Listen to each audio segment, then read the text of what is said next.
Today's date is December 7th, 2024. Well, good morning, good afternoon, good evening, and good day. And I say it that way because of the international community that Zoom makes these conversations available.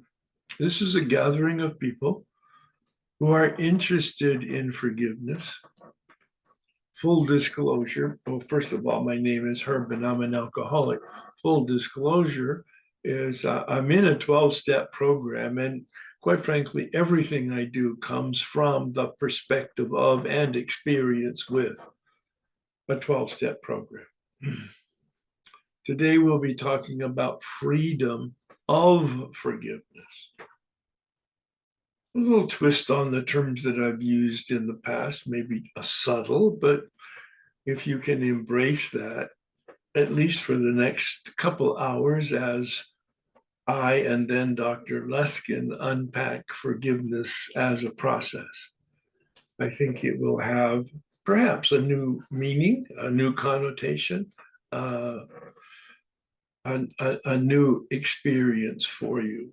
That each time I come on a Zoom, my goal is for people to get some new information, certainly, but also to have a new experience. Now, we have lots of people that help me, and not the least of which is the Mary and Joseph Retreat Center. Today, we have Melissa, who is the pilot for the retreat center. Would you like to say a few words, Melissa? No, you're muted.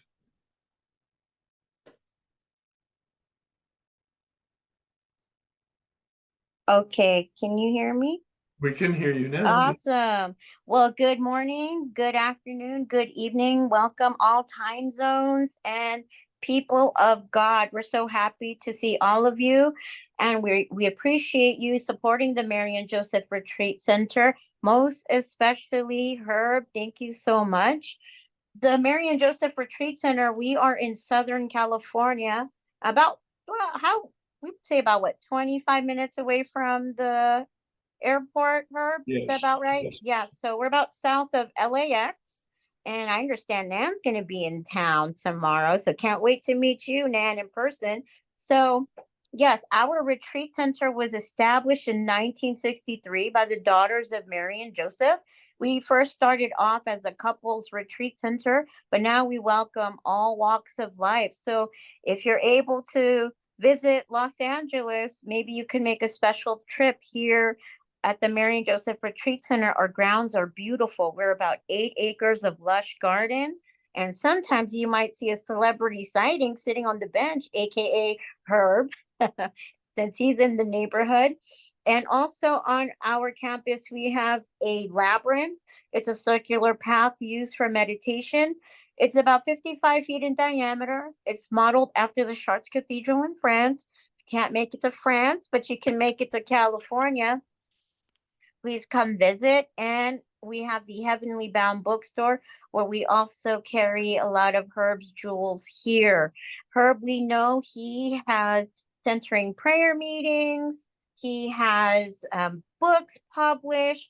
He has a background in 7 years in Claretian Seminary. Trying to remember all your bullet points. A graduate education in psychology, more than 4 decades of human resource consulting, and a spiritual director, certified, that is, and years of active participation in the 12-step fellowship. I've actually met some people who are 12-steppers, and I always try to let them know, like, hey, come join this. Come listen to Herb. There's always resources. There's always help. You don't have to stay where you are. There's always people out there that want to be resourceful and supportive. And the Mary and Joseph Retreat Center, Herb, and our friends, we're all here to help one another. So thank you so much. Thanks, Melissa. Yes, it's the best kept secret in our geographical area. A center that is open ecumenically to all organizations and or people who are pursuing some form of spiritual life and or human development. And they have very much been a friend of the 12-step program. So thanks, Melissa, so much. Nan, did you have any comments that you'd like to make? Nan is my key administrator of my Zoom workshops, and maybe some comments about chat and or recording. Sure. Welcome, everyone. We're glad that you're here at the workshop today. I'm your Zoom host for this meeting, accompanied by Lisa and Pat. Thank you very much. Just a few administrative announcements. Through most of the meeting today, the chat will be closed. I will open it up at the end of near the end of the workshop. If you have any questions or any immediate administrative or technical issues, you can chat one of the co-hosts or myself. If your video is turned off and you can't get it restarted, please send me a private chat. Any slides used today will be made available to you. During the Q&A session, if you want to speak directly to Dr. Luskin or Herb, you need to raise your Zoom hand and they will call on you in the order of appearance. It helps the co-hosts if you do not lower your own hand. The hand icon is located at the bottom of the Zoom screen. We'll be using spotlighting. If you put yourself on speaker view, you'll see the enlarged pictures of the presenters and the people they are interacting with. During the slide presentation, you can adjust the size of the slides on your screen. Click on the gray line between the slides and the photos of the presenter, and you can drag it to the left or to the right to expand it. If your internet connection is unstable, it's a good idea to turn your video off. Please keep yourself on mute. Keep an eye on the chat because Lisa might be posting information in the chat for you. If you're registered for this workshop, I will be sending out slides that are included and previous workshop recordings. Today's presentation is being recorded and it will eventually be posted on Herb's YouTube channel. And I'll give it back to you, Herb. Well, wonderful. Yeah, both website, herbk.com, and YouTube channel, very robust and very filled with resources that might be helpful. You talked about the Wi-Fi stability, and it came to mind. And if you are unstable, turn off your emotions. Yeah, so probably more for me than anybody else. All right, Fred Luskin is a doctor of psychology, clinical psychology. And he is a professor at Stanford. He did his doctorate dissertation on forgiveness at Stanford probably 4 decades ago. And he wrote a book based on the findings of that effort, converting his thesis, his dissertation, into a book that people like ourselves can read. We don't need a special training for it. And he and I have been doing co-facilitated workshops in the sense that I'll do a presentation on what I consider to be the experience and the path that brought me to experience forgiveness. And then as I unpacked the dynamic of it and wrote about it, I found that his work, Dr. Luskin's work, from a pure psychological and scientific standpoint, parallels my experience from a spiritual 12-step standpoint. And so we've been doing workshops that are recorded and on the YouTube channel, as Nan had indicated. And he'll join us at about 11 o'clock. Meanwhile, I'm going to talk about my understanding and my experience of forgiveness. The conversation doesn't change much if you've been participating in the past in these discussions, presentations, sharing of my experience. But I try to take a look at the work, the slides, the words, the reflections to make them robust and current with regard to at least my awareness and experience, and perhaps to give it a little more juice if you've seen my conversation concerning forgiveness in the past.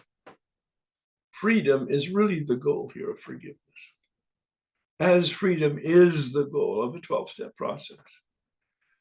Freedom from addiction, first 9 steps, freedom from unmanageability, the final 3 steps. And I say it that way, freedom from unmanageability, AKA, we are invited to manage our own lives. Someplace in there, the experience of forgiveness happens. It's a gift and it's a process. It's not something that I can precipitate, but apparently it doesn't happen unless I get involved with some form of action. And the methodology from a spiritual standpoint that I've experienced is the 12 steps, the methodology that Dr. Luskin will talk about and write about in his book, Forgive for Good. If you are here, you owe it to yourself because you're interested in forgiveness to get and read his book more than once. It's not that dense, but like the big book that is not that dense, it warrants reading in prayer more than once. Not only the freedom of forgiveness, but the freedom through forgiveness. Bill mentions in the big book and in the 12 and 12 the word forgiveness. The St. Francis prayer that's in the step 11 in the 12 and 12 refers to forgiveness twice. What is it? How do we encounter it? How do we foster it? God, please set aside everything I think I know about myself, the 12-step process, the total concept of freedom of forgiveness, and you, for an open mind and a new experience with myself, the 12-step process, and the freedom through forgiveness, and especially you.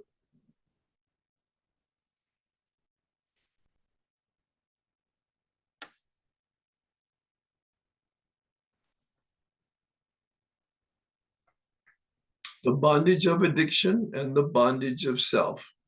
Any of you that have seen more than one presentation by me have seen this. Don't become insensitive to it. It really captures addiction, the despair and the chaos and the havoc that it causes physically, mentally, emotionally, socially. But addiction, as you know, is not the main subject of a 12-step process. Addiction was the presenting problem. But Bill's very clear that once he understood the process of recovery, that addiction was merely a symptom of the problem. And the problem is unmanageability. He calls it a spiritual problem. I call it a human problem, a relationship problem. So connected to forgiveness. Right now, in the milieu, the environment of the set-aside attitude and set-aside prayer, that prayer that was the intention of having spiritual intervention today for this next 2 hours, that the Spirit come with crowbar and open my mind and open my heart in some way so that I can have new information and a new experience in the environment of that attitude and intention and prayer. Ask yourself, do I still hold them, the ambiguous and universal them, responsible for my current suffering? My current suffering. I'm not talking about past suffering. It might be totally warranted and objective for you to name them as the culprits. You were perhaps a victim. You were is the key word here. Today, as you're sitting here looking at the screen and listening to me, you're not a victim. No, this is crucial. This is the turning point. This is the turnaround. Do I continue to blame them? In my workshops, I've had 60, 70, 80-year-old men and women still whining about their father and mother. I don't judge it. Well, I try not to. But it just is so sad because it doesn't have to be that way. You were betrayed. You were abused. It's very clear from your own history. And it changed your life permanently. It determined your life will be less quality than it could have been otherwise. Absolutely 100%. Forgiveness is a process. Doing steps 4 through 9 was my experience with forgiveness. I didn't know it at the time. Well, I didn't know anything at the time. I was 5 years sober, but I had never done the work of the steps thoroughly and or according to the big book interpretation that's very healthy and transformative. The big book is simple. Bill says it on page 14.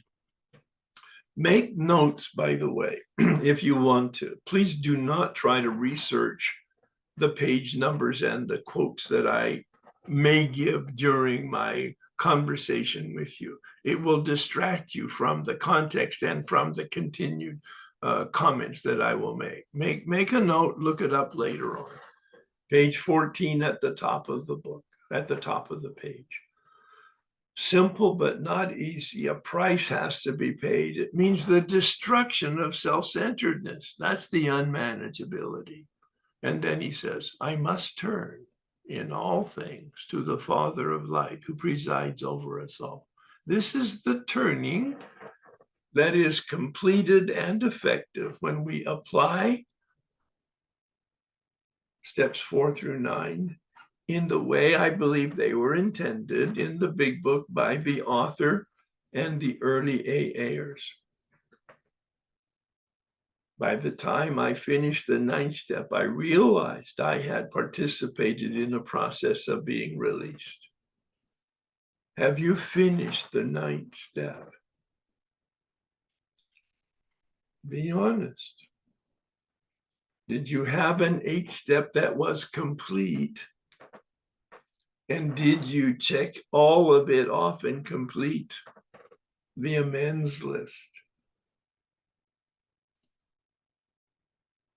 Do you practice on a daily basis step 10? One of the key components of step 10 is to continue to experience the forgiveness process. Bill calls it in the 12 and 12 a spot check inventory, meaning on the spot, step 10, not at night, not in writing, on the spot right now. We pray, we talk to somebody, we make an amends if in fact we've harmed anybody, but most importantly, we turn our thoughts to helping somebody else. Eventually we will help somebody, but Bill is very practical.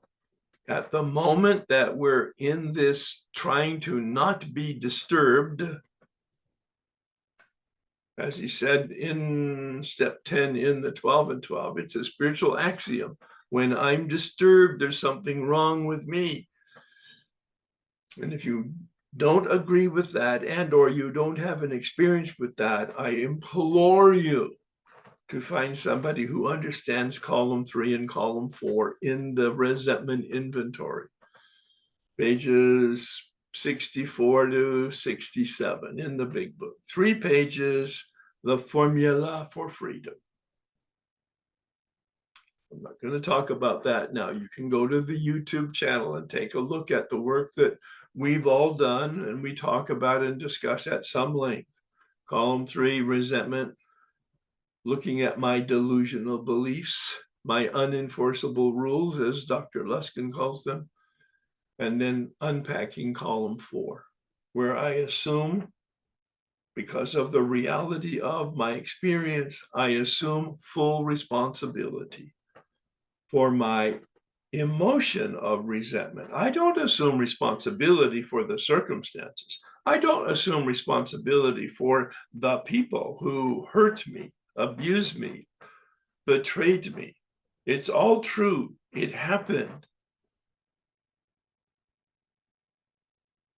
But the key word is happened. It's past tense.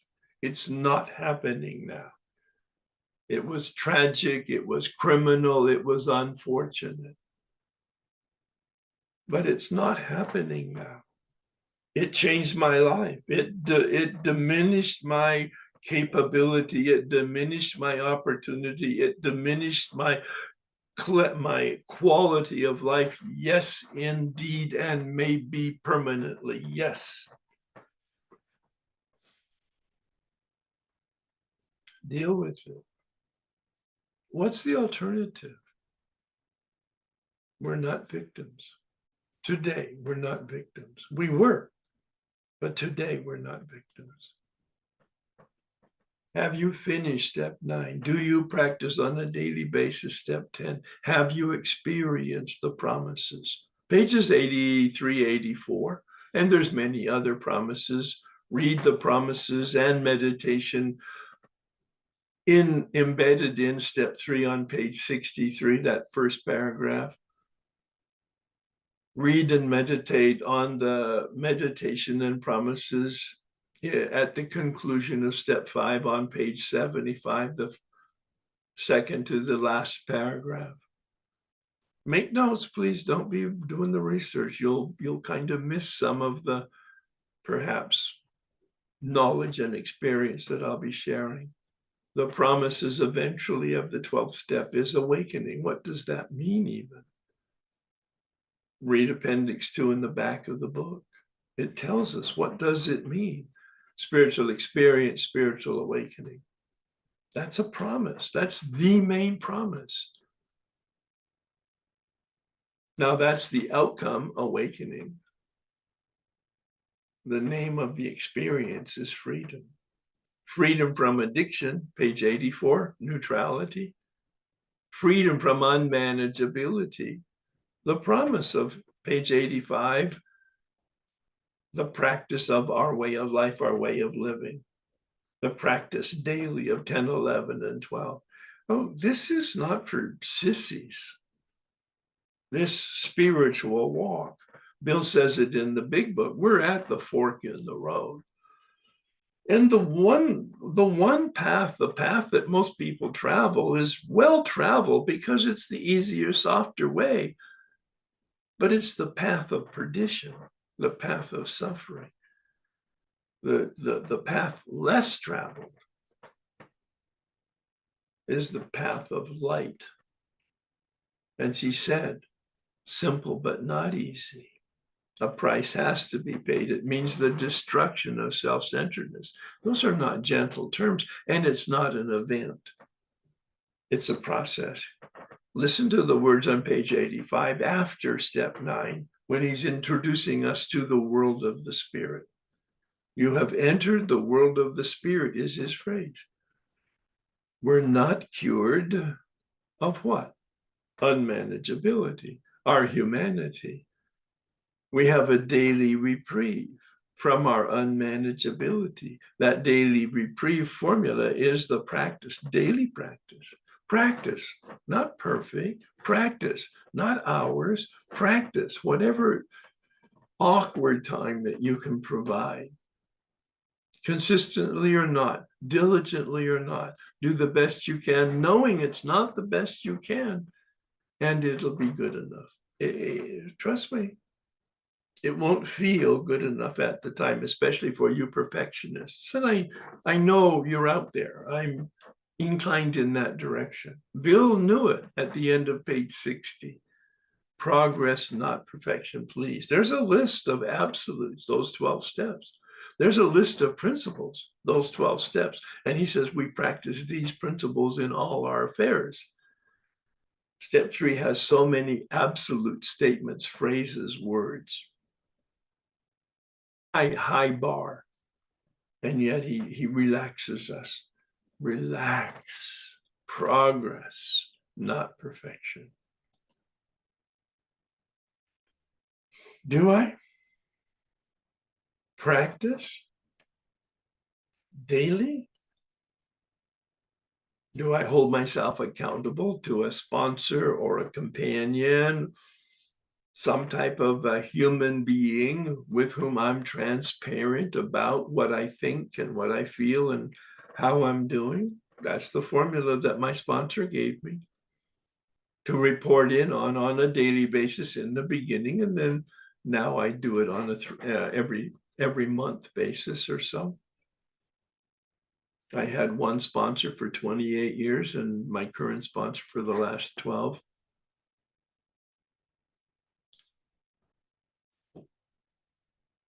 Have I experienced forgiveness? Well, what is it? I haven't yet commented on it. If you've seen the sharing of my understanding and experience before, you already know I'm going to use a word. Have I experienced freedom?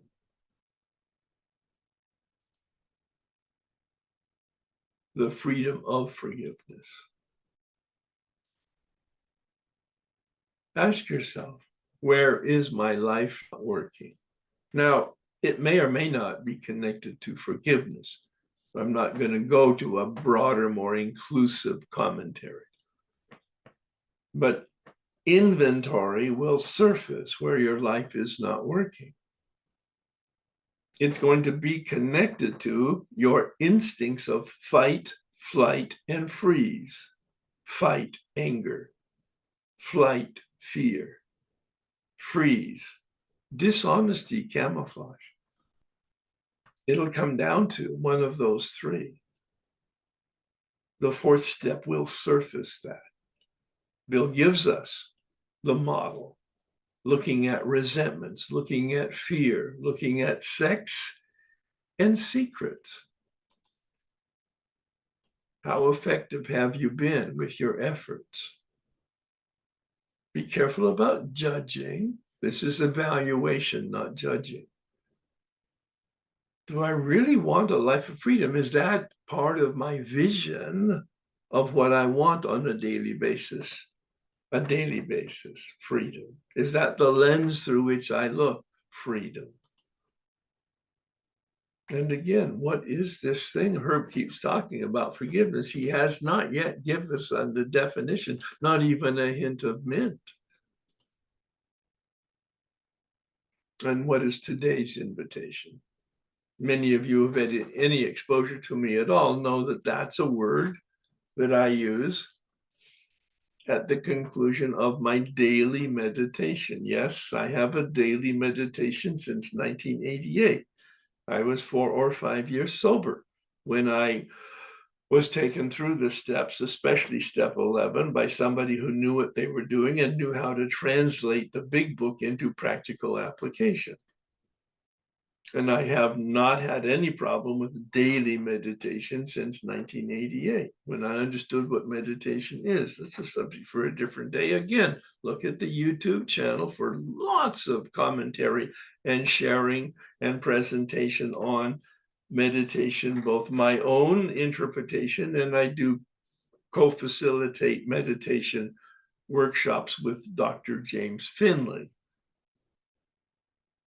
He's a deeply spiritual man who's not in a 12-step program, a clinical psychologist also, but with an incredible background in deep, deep, deep and broad, inclusive spirituality. James Finley, look him up. Wonderful author. Finley. What is the invitation today?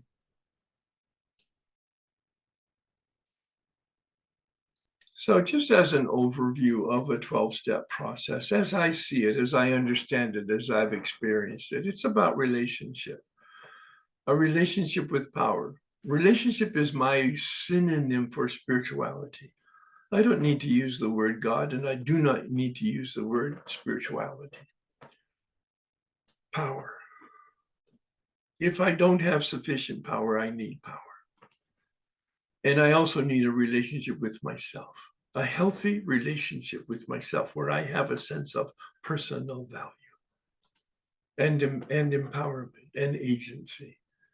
And I also long to have a healthy relationship with others. This 12-step process, these first 9 steps, delivers us to the freedom of a relationship with life itself. Emotional sobriety is the result of these first 9 steps. Step 10 is the practice of emotional sobriety. Bill calls it our way of life as a noun and our way of living as a verb. You've seen the spiritual arch before, and if you haven't, it might be helpful. Bill introduces it on page 47 in the big book, talking about step 2 and willingness. So we have to assume he meant that there's a foundation to the spiritual arch, that complete defeat of step 1, that surrender in step 1. Step 3 is not surrender. Step 3 is a ferocious act of my free will. Hear me. Step 3 is active. Step 3, listen to it. Made a decision to turn. Wow. From what to what? From my self-centeredness of unmanageability, by which I was completely defeated, to other-centeredness that I can get from a production of steps 4 through 9, and then live this way of life, this way of living in 10, 11, and 12. Always with the goal, have this as the lenses through which you look. How free am I? How free am I of my addiction? And it may be more than just the addiction that brought you into a 12-step program. Dr. Tebow said the ego has an uncanny way of regenerating itself. That's why Bill says in step 10 in the 12 and 12, when we're disturbed. That's why in the big book he says we're not cured, we have a daily reprieve. Daily from unmanageability. This is human nature. This isn't addiction. This is human nature. All 8 billion of us in the world today suffer from unmanageability as a human nature. Not a judgment, it's an evaluation. But we can awaken, we can change our thinking and our feeling and our behavior. This is my definition of a spiritual awakening that comes out of Appendix 2 in the back of the book. Done to us, grace, not by us, but not without us. I have responsibility. I have free will. And the freedom of my free will is invited to engage in this process in step 2, page 53. God is or God isn't. What is your choice? And put on steroids in step 3. Bill uses the word decision, not choice, because I believe it connotes action, a commitment to do steps 4 through 9.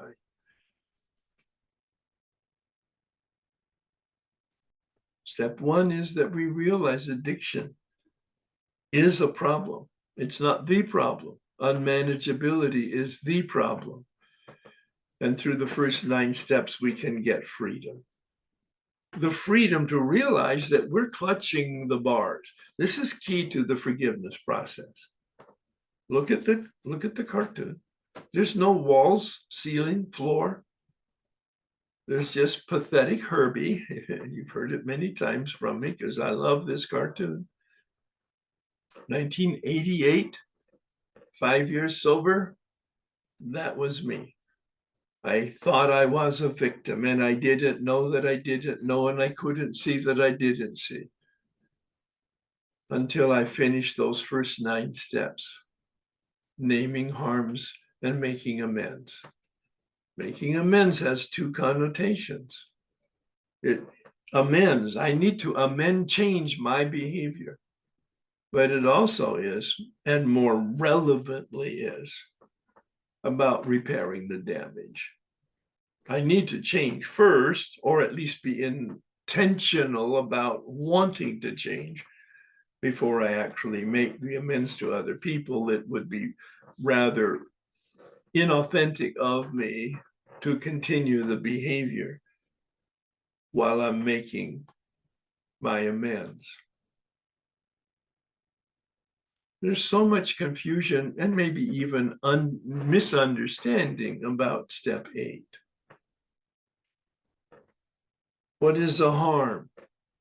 A harm is not your behavior. A harm is not my behavior. A harm is the impact of yours and my behavior on others. Who did I diminish? It's not a word in the big book, but it's my word to get at the core of impacting the quality or quantity of other people's lives. Who did I diminish and what did I do? Relevant questions, but we're not at the harm yet. What specific harm did I cause? This is totally in line with Dr. Luskin's work, where he talks about getting very clear and objective about the specific circumstances, the ingredients to the resentment that we have, so that we can unpack it in a way that will allow us to release. And that's the word I use for forgiveness. A decision to release them, and paradoxically, to be released ourselves. What specific action is necessary? I'm not doing a teaching on step 8 or step 9 today. I'm merely using my understanding of and my approach to and my experience with in order for you perhaps to take another look at, a deeper look at, a refreshed look at your own work concerning making the list and then taking care of it. Am I willing to repair that damage?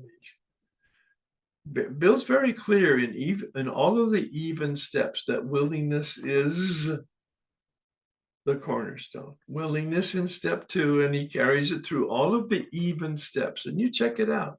Step 4, step 6, step 8, step 10, step 12. In the big book, the word and or the intent is embedded in his instructions. Be willing. And if you're not willing, pray for the willingness. Willing to be willing to be willing, as remote as it is. That intention of having just a slight openness to receive the grace, to take the action, to have the courage and the humility to make amends. Direct. Again, I'm not doing a teaching on step 9. I have wonderful, I believe, dialogues with people concerning the approach to step 9 and my own understanding and experience with it in my YouTube channel. Direct amend, indirect amend, and even using creative spirituality to make amends to the people that I shouldn't see or the people that I can't find. How do you make amends and finish them Yes, absolutely. My experience, my recommendation, finish all amends, dead and alive, ability to find, ability to not find, and or the recommendation from a sponsor or step guide that it would be inappropriate to find them even though you could. How do you make amends? How do you bring it to closure for yourself? Creative spiritual approach. I got free in 1989 by doing the amends at the conclusion of the step process. Took 12 months to finish the step process, including step 9. And I found freedom because I was able to go to everybody and describe specifically the harm as I saw it. But then I asked them specifically, what is the harm as you see it? Because I may not know the impact on them. And they may have some information and or some experience that they want to bring to my attention.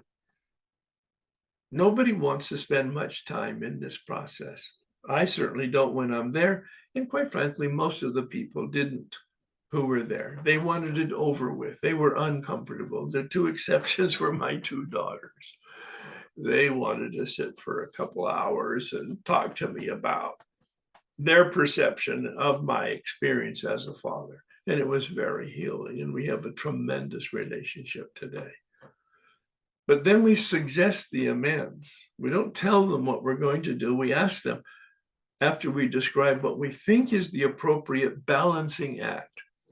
Chuck C talks about balancing the scale of justice, Lady Justice, blind justice, the balancing the scale, cleaning up the past. What is going to be the appropriate and best way? You can't change the past, but we can address it. And sometimes the mere acknowledgement of the past is the healing. But eventually, I ask, is there anything else? Is there anything else that you would like me to do? Now, I don't have to do what they asked me to do, because some people are very angry and or very dysfunctional themselves. And that's where you talk to sponsor, step guide, therapists, and attorneys about what's appropriate and what's not appropriate. Forgiveness is a process. It's a process of making a decision to release them. Look it up in a dictionary. That's what I did the first thing. I looked up forgiveness in a dictionary, at least at the time, in a commercial dictionary. It said something to the effect of a decision to release them. Look at my hand, because this is the image that I use that captures the experience that I had. I made a decision to release them. Notice. Let it go. Now, can I do that? I needed prayer and I needed support from both a therapist as well as a step guide, as well as a sponsor. 3 different people guided me through this process. The paradox, when I decided to release them, I was released. And that's what the St. Francis prayer says, doesn't it? That final reference to forgiveness. When we forgive them, we are forgiven. Forgiveness is not, I have so many words for it. This is a meditation that many of you have received. It's a formal written reflection and meditation. Perhaps Nan can send it out again to the people who are here, because it stood the test of time. And I've had 4 professionals ask me if they could include it in their book on release and conversion and spirituality and forgiveness. It's not to condone or forget or tolerate or ignore or approve or excuse or minimize. No, forgiveness is not to pardon. That's not, I don't have the power to do that. Or to deny or to absolve or even to reconcile. No, we don't have to reconcile with our family. We do not have to. We can if we want to. But if we don't want to, no, that's not a necessary part. Or to invite them to hurt us again or surrender justice. On my YouTube channel, I have many examples of the amends process from mine and from other people's experience that might be relevant and helpful. Not part of what we're going to do today, especially the area of surrendering justice. It's the decision to not retaliate, to not exact revenge, to not seek compensation, to not judge. Big Book is very clear. We quit fighting everyone and everything. Well, let's talk about common sense and talk to your step guide and or your sponsor and or your therapist and or your attorney. What professionals are necessary for us to get appropriate and healthy outlook on life. We're not giving up common sense, but forgiveness is a decision to release them, to discover that we are released.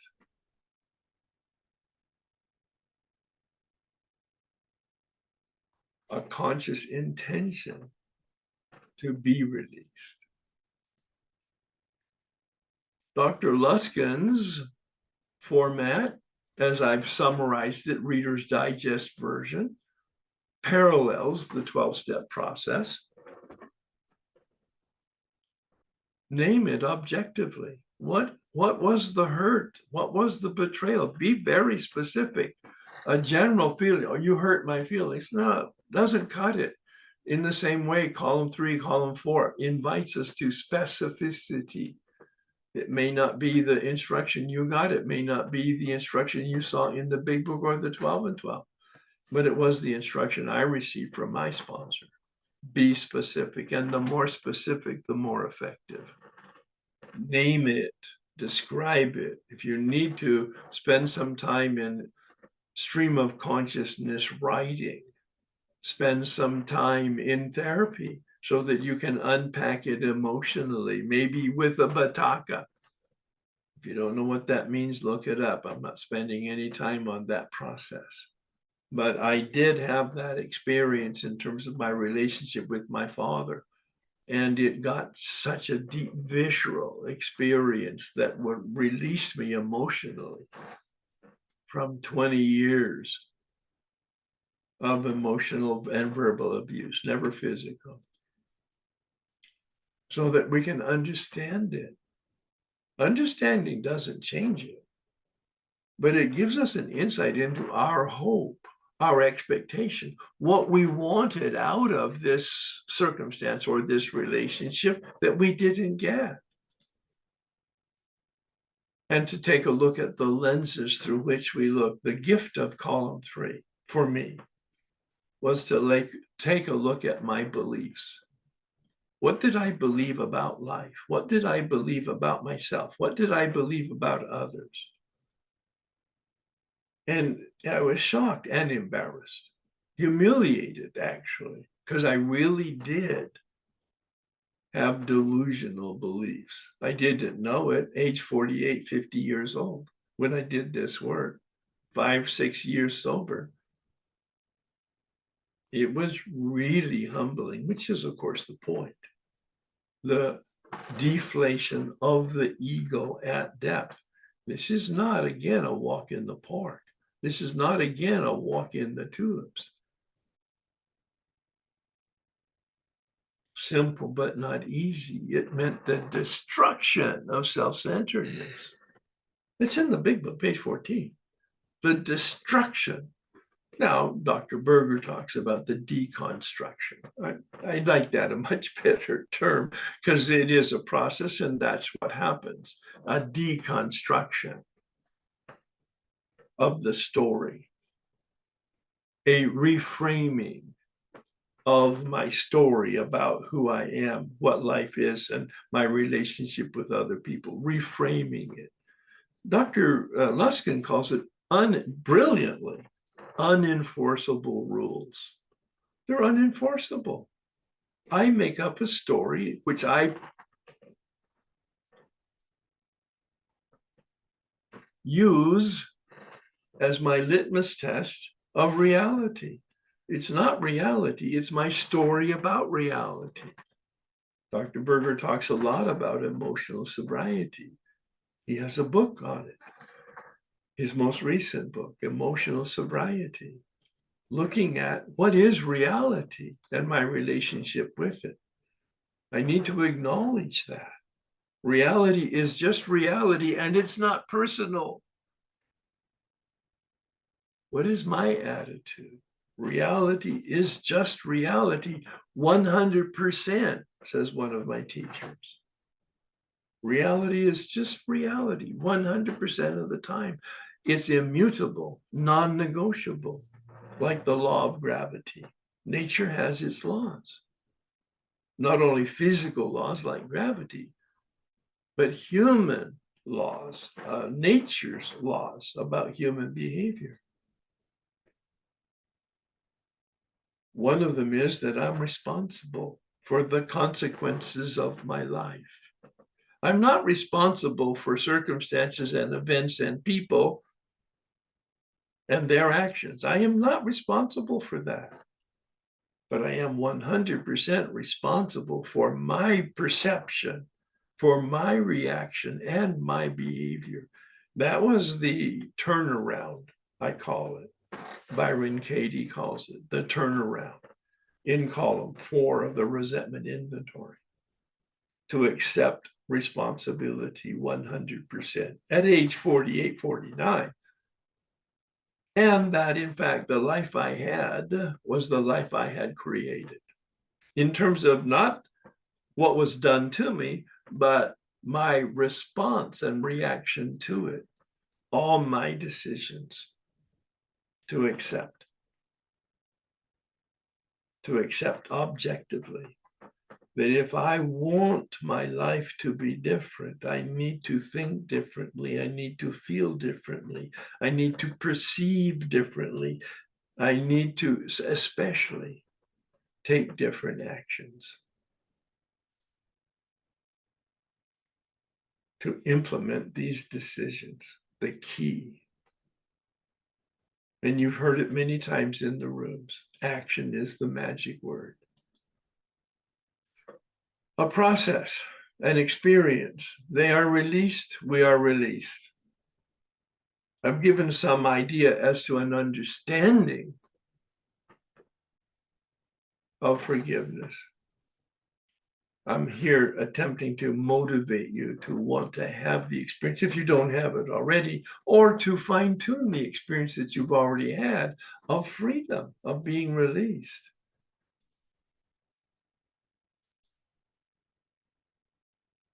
In my meditation, it came to me, a forgiving person has no past. That's what happens when you finish the 9th step.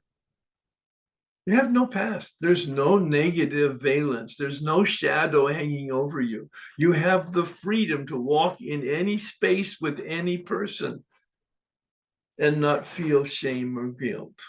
A forgiving person has no past, but an unforgiving person has no future, because you will always be under the dominance of a shadow. Ask yourself, is my life serial suffering? Do I really believe my life can change? Do I really believe the understanding and experience that Herb is talking about? We enter the world of the spirit. You've seen this before if you've been around me before. Physical sobriety. Bill talks about it, neutrality on page 84. On the cover page, the title page, he uses the word recovered. Neutrality and recovered, synonyms for one another. We're not resisting it. We're not attracted by it. We live in neutrality with regard to our addiction, but we're not cured. We enter the world of the spirit. We don't change our humanity. We actually place ourselves into our humanity, our consciousness and our free will, our ability to know better and to do better, to have contentment and well-being. This is our way of living. Clearing the channel in step 10 on a spot check inventory. Filling the channel every morning with guidance and every night, clearing away the shadows of the day. Emptying the channel throughout the day because it just leaks out through our desire to be helpful, through our wounds that have been healed. As the anthem says, the cracks in us allows the light in, but as authors have also turned it around, the wounds in us that have been healed allow the light to escape from us. Bill says our past is our only asset to be helpful, to be useful. I'm going to wind it up here with step 10 and 11 and 12, and then have Dr. Luskin join us.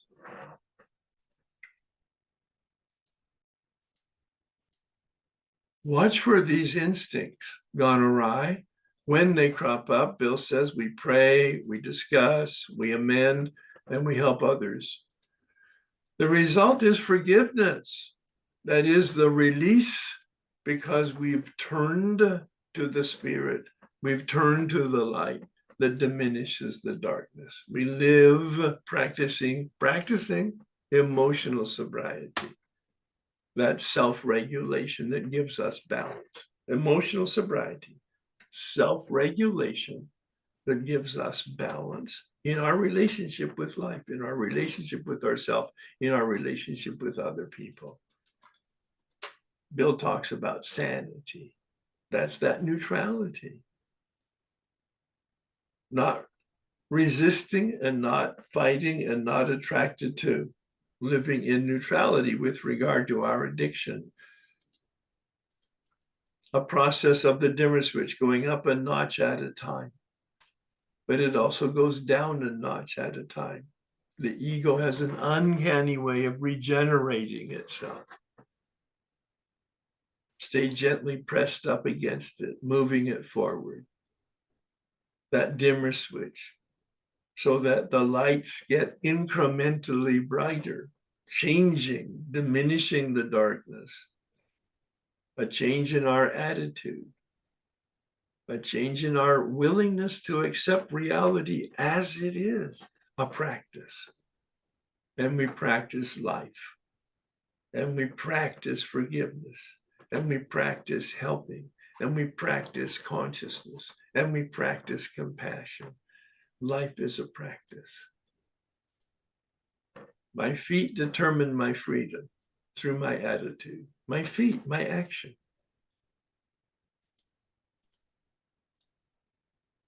My decision to release. Have you made a decision? Or are you in some way viscerally attached to your victimhood, to blaming, to your history? How free do you want to be? How soon? Freedom. This is a cartoon sent to me by one of our workshop participants, taking those first two and giving me the third one. Drop the bars, drop the victimhood, take responsibility and enjoy and flourish. The joy of living, chapter 12 in the step 12 in the 12 and 12. The theme is the joy of living. If you haven't read it, do yourself a favor and read it. Very inspirational meditation. The joy of living.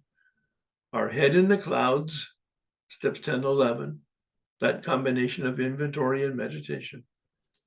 And our feet on the ground, step 12, practicing principles and being useful and helpful. All right. That was fast. That was an overview that was meant to motivate you to some more action of reading and or listening perhaps to some of the recordings in the YouTube channel. Fred is here. Hello, Herb. Hello, Mr. Fred. Dr. Luskin, how are you? I'm doing fine. And, you know, it's always it's always nice for me to hear what you say because we share a very basic kind of no nonsense approach. I don't think it's no nonsense about people, but it's no nonsense about the ways that people lie to themselves to not accept what's actually going on. That I sense a very shared, like I've listened to people for decades. And one of the strongest realities is how just desperately they bullshit themselves. And I'm not a particular, like, it's not like I'm looking at people who are in the recovery world. But what I'm looking at is all the ways that people don't want to simply acknowledge that X happened, I dealt with it poorly, I choose to continue to deal with it poorly, and that's somebody else's fault. And there's something highly interesting, but also pathetic about it. No, as a continuing way that we all make our lives harder by lying to ourselves about what we're doing and about how life actually is. And it's an existential human sadness that we simply can't say something happened, I couldn't cope with it well, I flailed around unable to cope, I may not have put a lot of good effort towards looking at better ways to cope. At some point, I realized that I was harming myself, and I often didn't have the guts or the integrity or the will to change. And so I continued to blame what happened for why my life didn't work. And I think you and I share a chagrin at that process. There's a frustration, absolutely. That and yet, Fred, in all compassion for that person that you just described, I was that person at age 48, and I didn't know, and I couldn't see it until I was given a process by somebody who really helped me, Right. stay specific. And so the one thing that I would adjust to what I heard Herb say, which is not right or wrong, is that process of adapting to being hurt, that of dealing with disappointment and mistreatment. The process of adapting to it is necessary, and you're not going to go right to positive, helpful coping. Suffering is some degree of suffering is built into the human nervous system because it almost always takes some time to adjust to a reality that is different than the one we wanted. Yeah.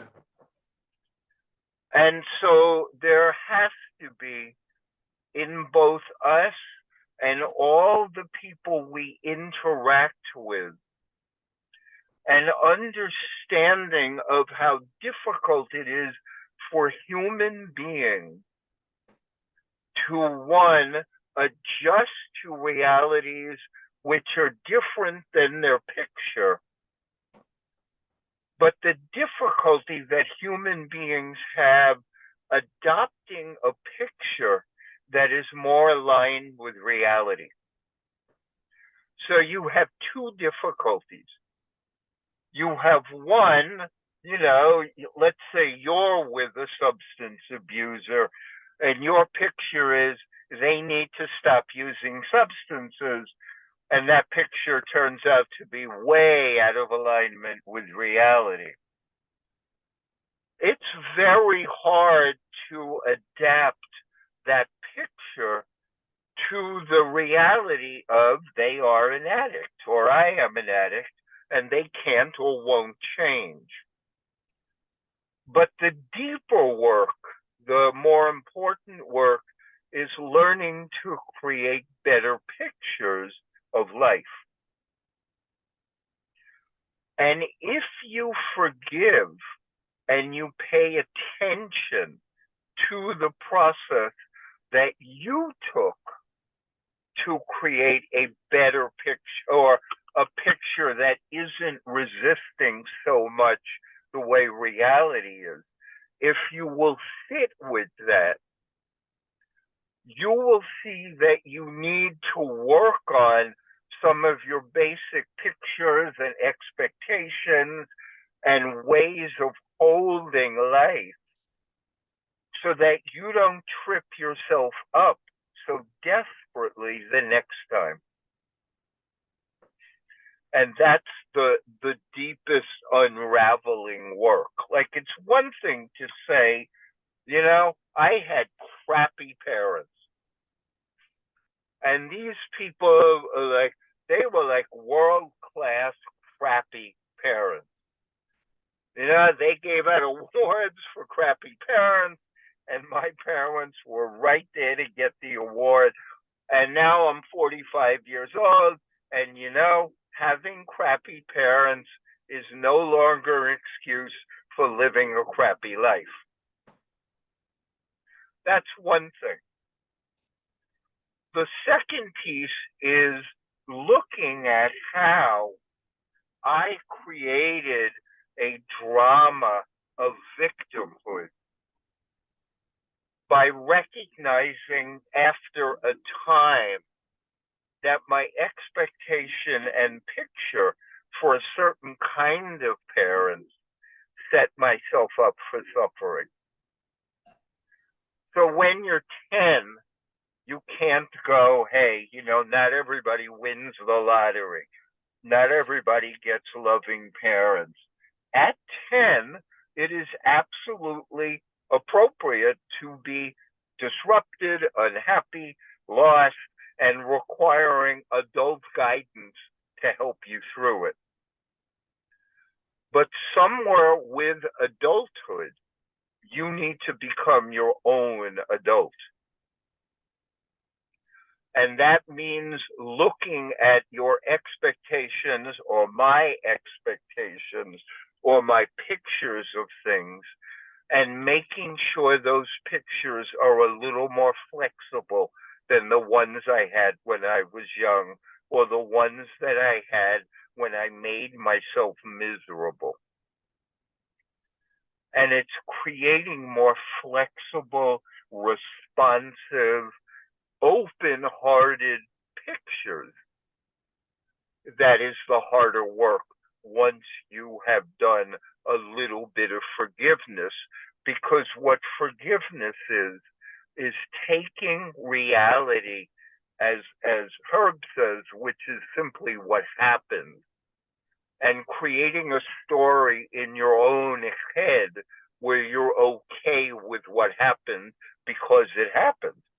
I mean, there's something, but I don't mean this to be disrespectful, because it's all of us. Right. It's not Herb. It's not me. It's not you in particular. It's all of us. We're all creating stories from pictures. Many of those pictures are completely out of date or completely whack job. Forgiveness is allowing oneself to make peace with the accurate picture or the accurate story, and then pulling back the anger and blame from whoever wrote the story that we didn't like, and for buying the story inside of our own head and heart. That's forgiveness. It has nothing to do with what they did. Forgiveness is pulling back after a useful while. This is the most crucial thing that we learned teaching over those years, is grief is necessary. Suffering is necessary. Dealing with loss is painful. It is very hard to lose faith in one's parents, in one's partner, in one's country, in one's president, in oneself. That is a real loss. You have to honor that loss. You don't just jump to, hey, everything's okay, because you have to create a new picture or reality that allows you to do that. So the process of deconstructing the picture or the expectation that proves to be ridiculous and creating a new one is painful. And that's grief. Please don't minimize the absolute necessity of grieving. It's as much a part of being a healthy human being as anything else. Your partner dies, your partner cheats, your partner gets sick, your partner falls in love with somebody else. Those are brutal experiences. To make believe that you can just go from from 0 to 60 in 8 seconds is ridiculous. You have to start with, holy shit, I had a picture of a long-term partnership. It got cracked and broken. I have pieces to pick up. This is not simple. This is not easy. Being unhappy, being angry, being scared are helpful. They're attempts to figure out what to do. When they become long-term practices, they're not attempts anymore. They're obstacles. That's the difference. So if you come home and your partner's cheating on you, there's something wrong with you if you're not angry for a bit. Like, you're not paying attention. You're too cool. It's like, this is ridiculous. If you're not sad or even depressed for a while over the loss of a relationship, there's something wrong with you. If you're not scared at what the hell life is going to be like without the partner, there's something wrong with you. If you stay any of those things for too long and build a story around how you can't trust anything, there's also something wrong with you. So it's a challenge to handle loss and change and difficulty appropriately. And now those are sophisticated skills. This is not easy. So one of the hardest things that I see for people to do, and why I think it jumps at them and impedes them in recovery all the time, is people don't want to look or examine, one, their failed strategies. So I had a crappy parent. I tried to stay pissed at them for 20 years. Dumb strategy. But I tried. I thought it might work. It would shield me from some of the pain if I projected it outward and blamed it on them. I thought that might help. Well, it takes a pretty strong person to admit that you made 15 years of bad choices to stay angry. It doesn't make you a bad human being. It just makes you a bad choice person. But those are totally different. And that's the, like when in the biz that you guys are in, the difference between guilt and shame. Shame is you're a crappy person. Guilt, you did some crappy things.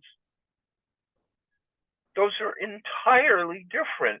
And if you don't have some guilt, again, you're not paying attention.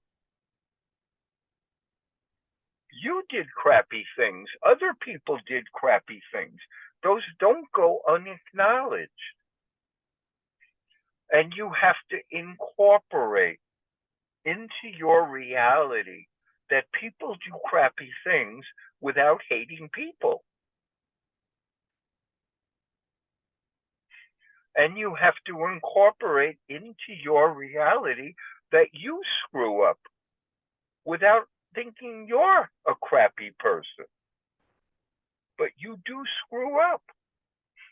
And some of the deepest ways that we screw up are attempting bad solutions to problems that are difficult.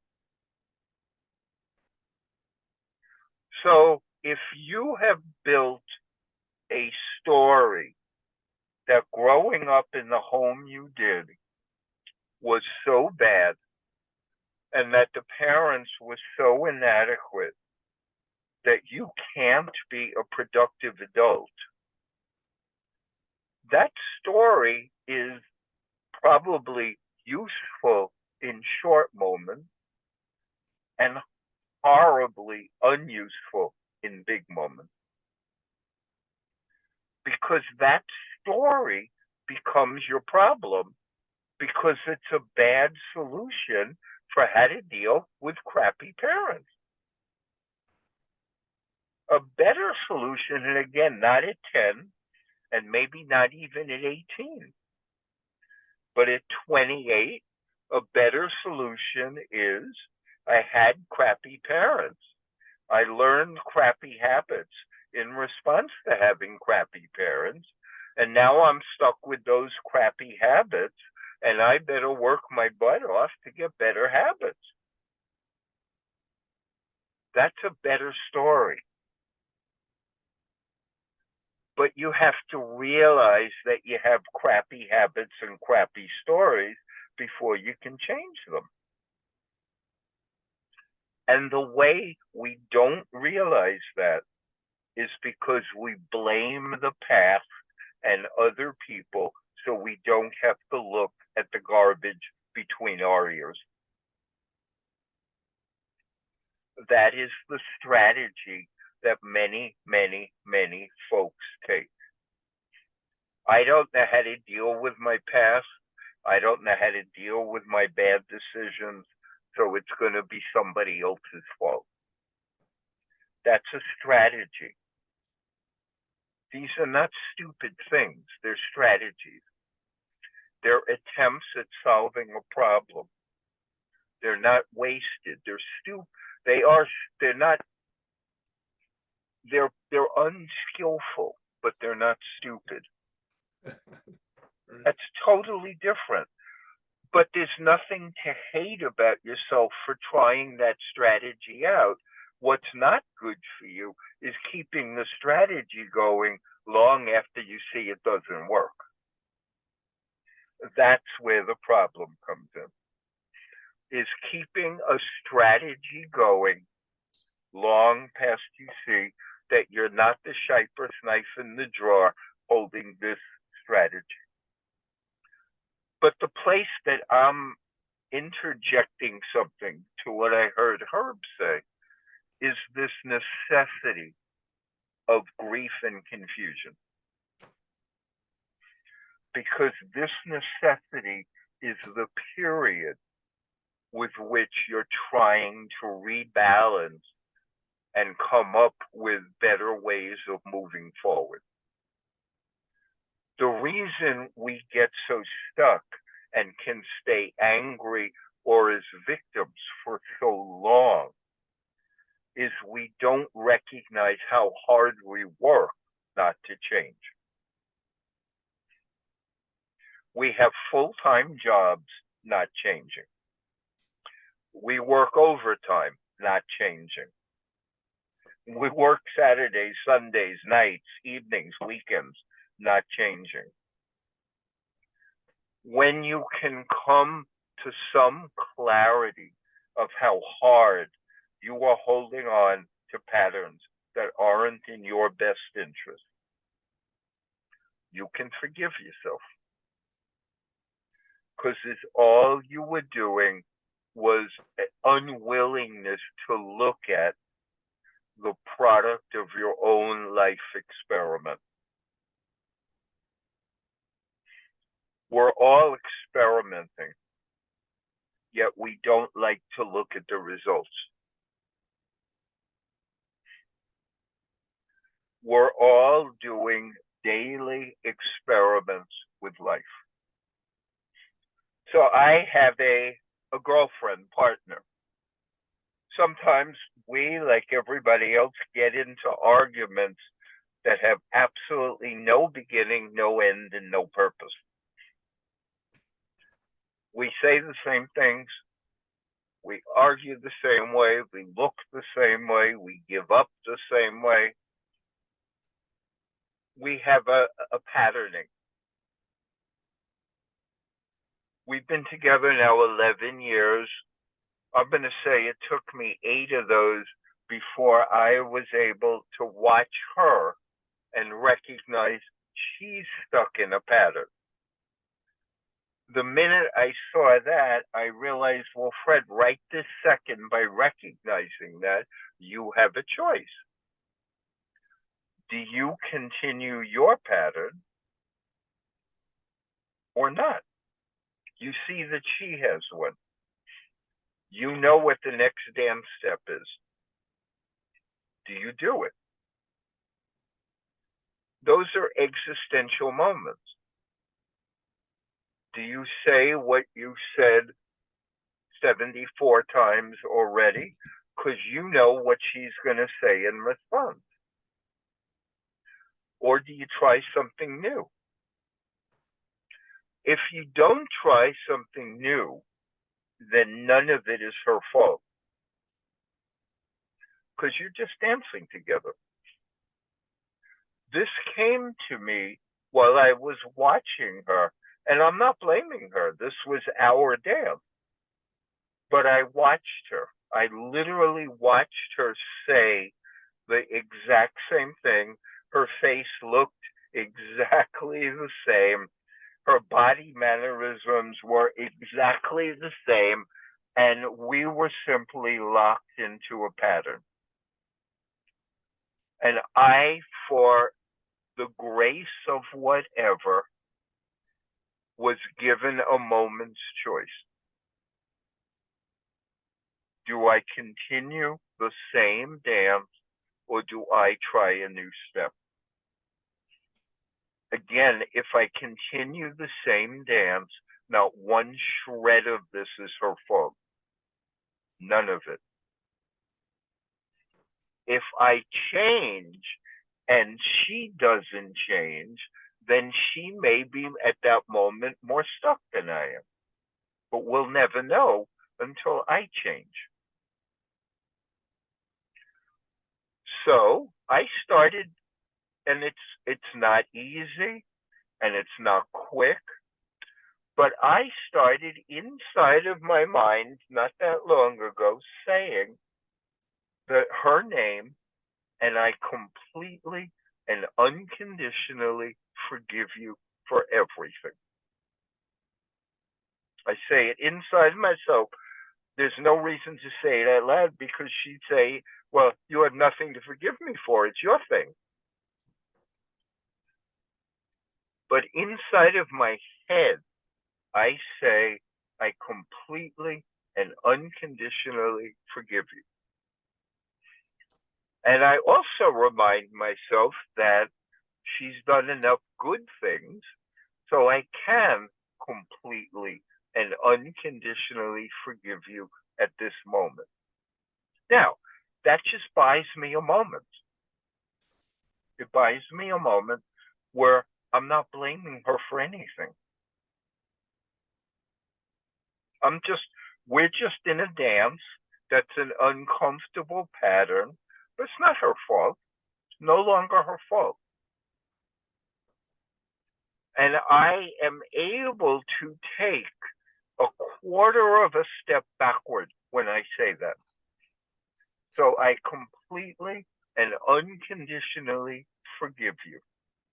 I completely and unconditionally forgive you. It's just in my head.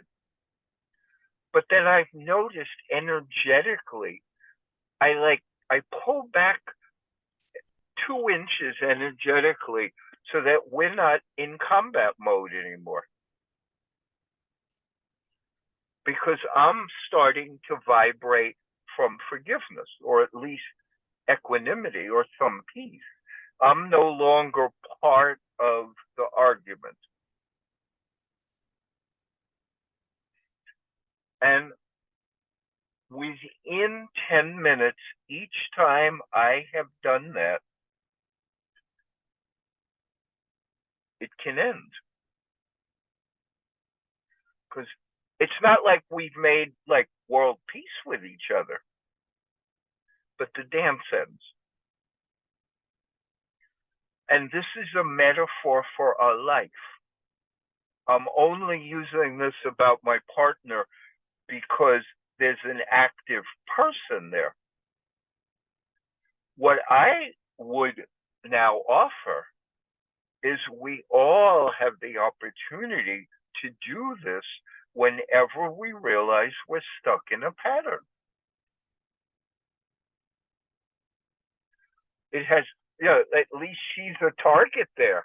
So she's doing something that's not totally kosher.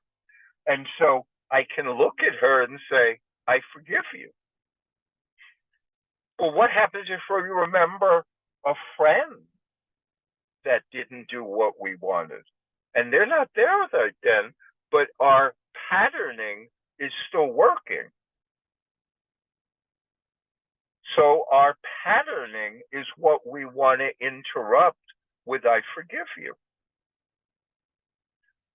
When it has it's not about them. But the patterning is, wow, okay, friend that I've had an argument with in my head for 28 years, I completely and unconditionally forgive you. Inside, you don't say a word out loud. I completely and unconditionally forgive you. So at that moment, you're releasing them from your hooks or my hooks. And it's simply to change a pattern.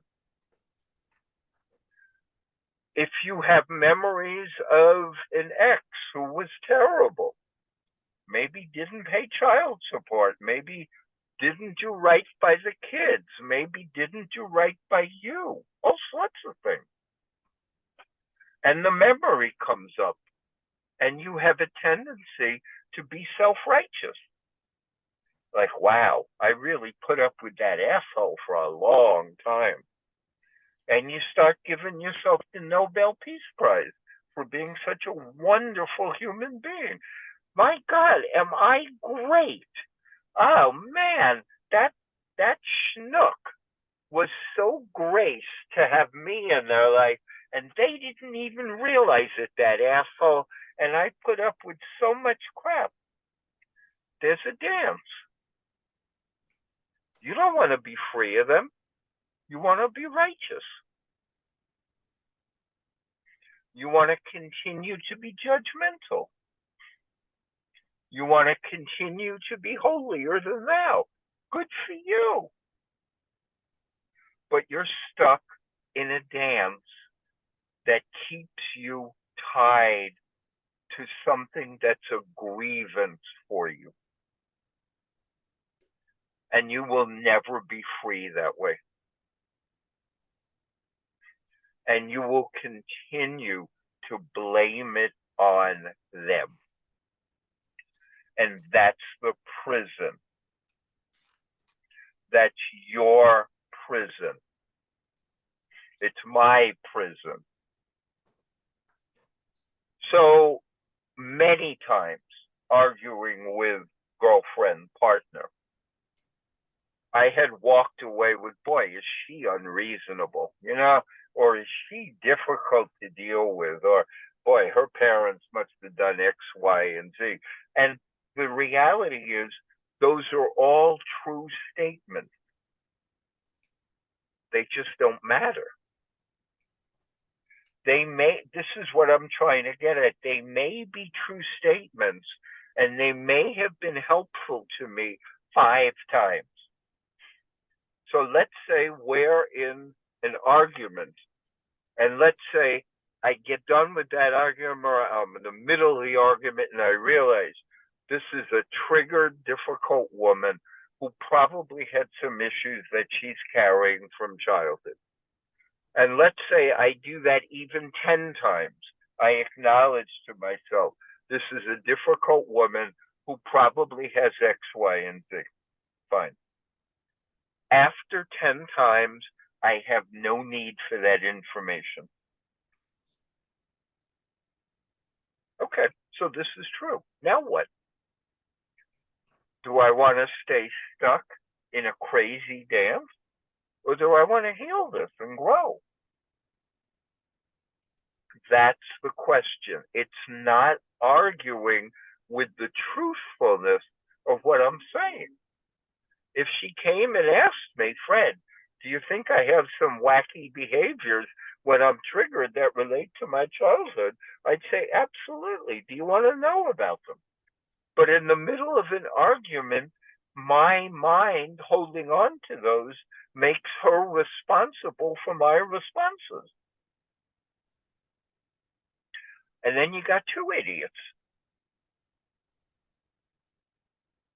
And this idiot, she's not responsible for. She may, let's just say, she was in large part responsible for the first 10 arguments. Let's say she's nuttier than I am. So with her triggering and her lack of whatever, that I could use as justification for the first 10 arguments. By argument 20, what that's missing is, Fred, what are you doing to make it better? What are you doing to adapt? If you're so holy and healthy, why don't you show it? I mean, if you really do cope better than she does, show it. Don't just judge, show it. And then by argument 30, if I don't do that, that's when we create those ridiculous patterns. If she says this, I say that, she says this, I say that, she reacts, I react, blah, blah, blah. And nobody's home. Nobody is home at all. Nobody's even conscious during the argument, and it's impossible to forgive. You don't need the partner sitting there to have a dance that's impossible to forgive. I'm just using that as illustration. You can be sitting there in your chair with a nice cup of coffee on a beautiful day, and you can become an angry idiot. And you can easily find someone to blame for the fact that you are an angry idiot. Does everybody get what I'm saying here? There's nothing wrong. Nothing, nothing, nothing wrong.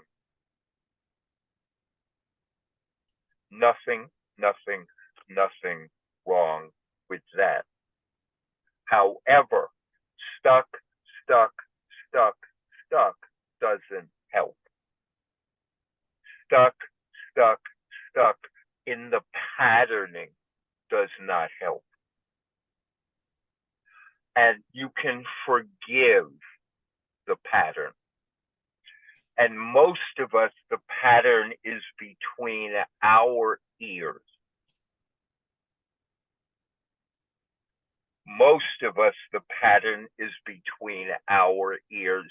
And the hardest thing to forgive about that is to forgive yourself for not having recognized the pattern, not having taken responsibility for the pattern, and not having quite enough kindness to change the pattern.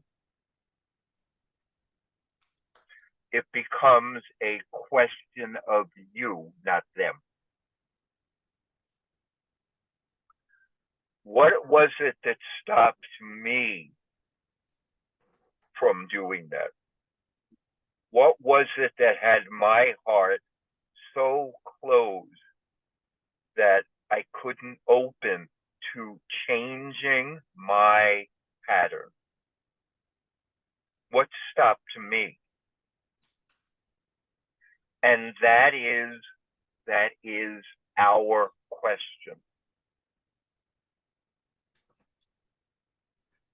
And so forgiveness, when you go inside and acknowledge that you have a habit or a pattern or an expectation that keeps you stuck, it is your responsibility to look at that and not blame the bad behavior of someone else or the past. It is crucial that you free yourself from the issue. It is crucial. It is crucial because it's the only way that we heal the situation. So again, partner and I have, this is 11 years, so we have a lot of practice in seeing each other's patterns. It's up to me how much freedom I want to choose my response. It's not up to her. Let's say she does have a particular trait, and none are coming to my mind right now, but let's just say she does. That is really not good for relationship. And we all have something, but let's say she has a particularly difficult trait that's not about me, that really is about her. It is then my responsibility to say sometimes, we may have to pick this conversation up later. Or I'm truly sorry, I can't cope right now with this, so I'm going to have to take a half a step backward. We have some responsibility for altering our pattern. We may not be able to change them. So there are patterns between us, this woman and I, which my willingness to say, I completely and unconditionally forgive you right now, like go in grace, that has helped some of our patterns. It simply has. Because she's not as frightened of my response. Like she knows now she doesn't have to defend herself from me. It's not like I'm totally pleasant, but she knows I'm not going to escalate certain things anymore because I've figured something out. She doesn't know to say that, but she knows it in her mind, body. I know now that I can say I completely and unconditionally forgive you. And so 75% of the time now, I'm going to be okay. So I don't have to be quite as frightened of her. because she's not going to make me not okay. But I had to practice. That's the crucial thing.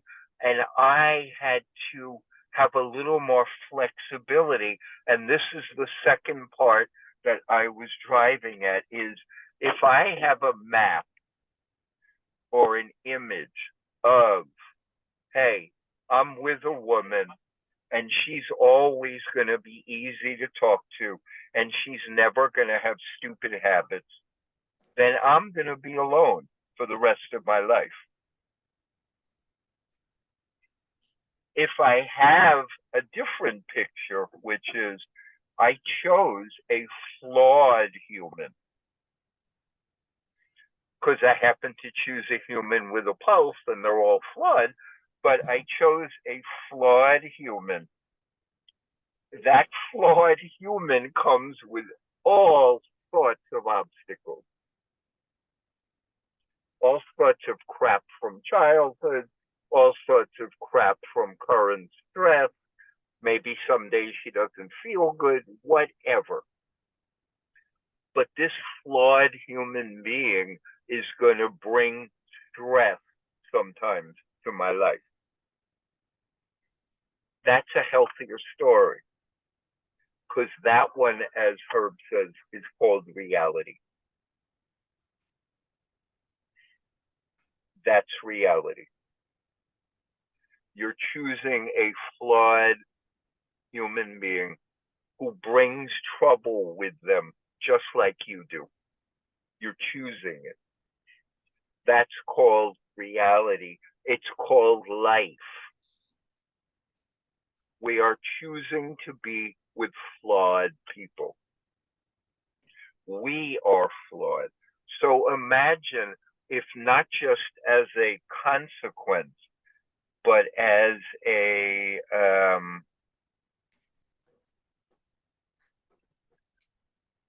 what would I say? As a response, but a deeper, deeper, deeper, deeper, deeper understanding that the very basis of reality is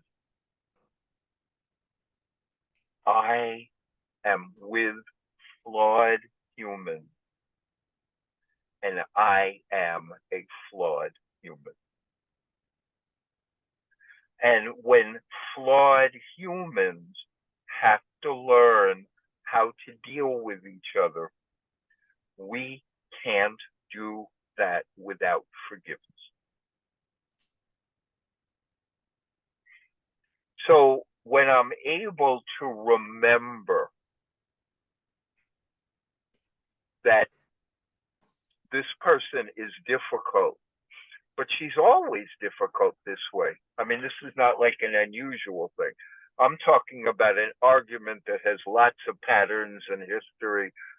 When I see her do that and I recognize that, wow, this is a difficult human being, and I'm stuck in a pattern with her. Now, if I can remember the deeper thing, well, I'm going to be stuck in some pattern with some human being, so might as well be her. Like, Jesus isn't coming down to join me, you know what I mean? Like, I'm going to get normal, stuck, crazy people. If she's too stuck and too crazy, then end it. But don't keep the pattern going. Forgive her. Forgive yourself. Forgive her. Forgive yourself. Make that a new pattern. Change the pattern. It starts with a very, very, very simple inside of your head. I fully and completely forgive you. I fully and completely forgive myself for keeping this nonsense alive. I fully and completely forgive everything. That buys you time, but that's a practice. That's a habit. It buys you time. If I can say, for 10 seconds, I fully and completely forgive you, then for those 10 seconds, I bought myself choice.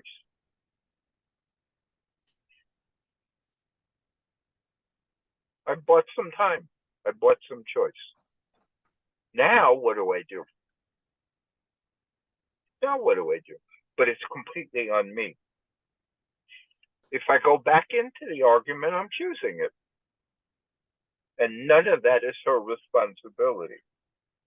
If I back away from the argument, I'm choosing it. Sometimes I'll say, hey, I just had enough of arguing about this. We've done this before. It doesn't lead anywhere. Let's just stop. It's like, fine. I've done that, which is much better than arguing for another half hour. Considering that no brains are working at all because we're just in habit and nothing is being learned, and I'm not seeing anything new. It's just neurons firing. Nobody's home. So it's nice to at least go, hey, it's okay. I'm done, at least for now. But it buys me freedom. And then I can reflect on that. Like, wow, okay, we got into one of our habitual patterns, and I broke that pattern for a time, and I had choice, and I chose not to keep the pattern going. Now I could do that again if I want to. That's up to me. The point that I'm making, more than anything,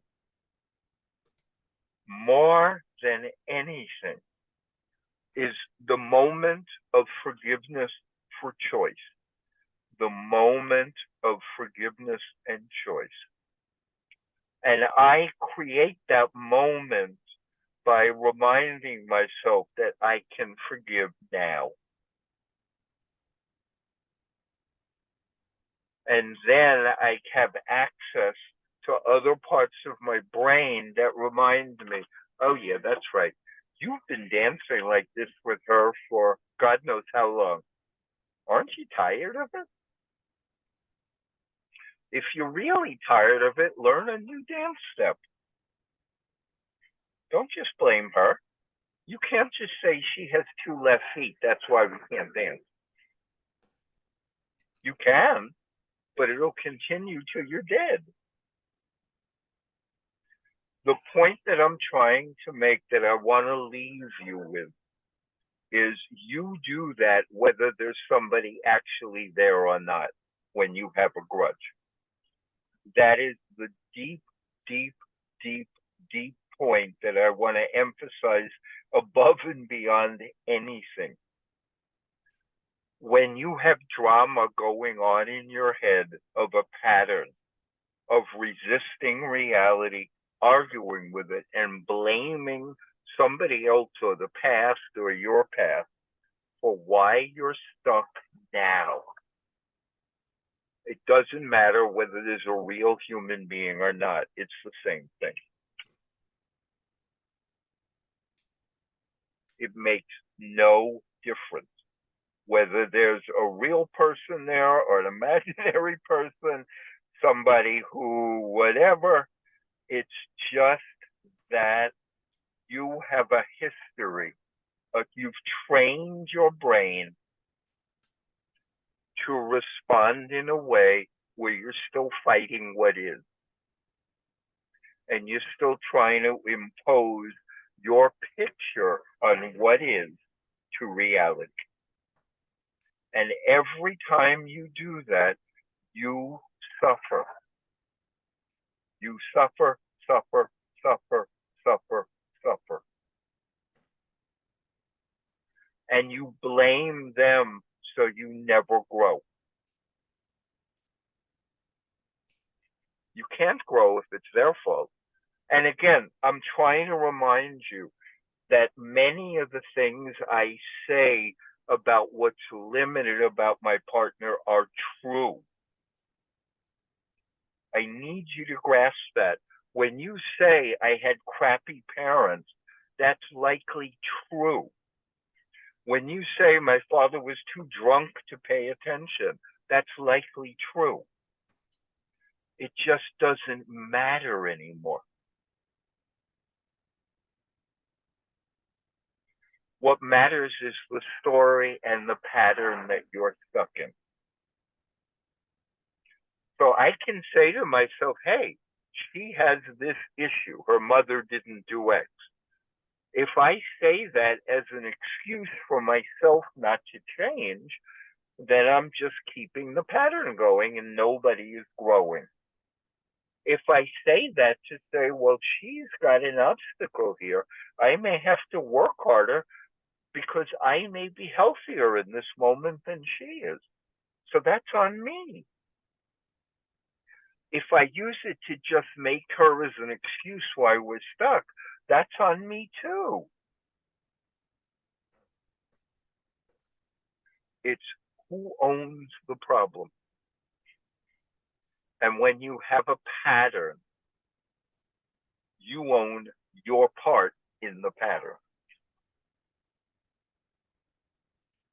And you can change it.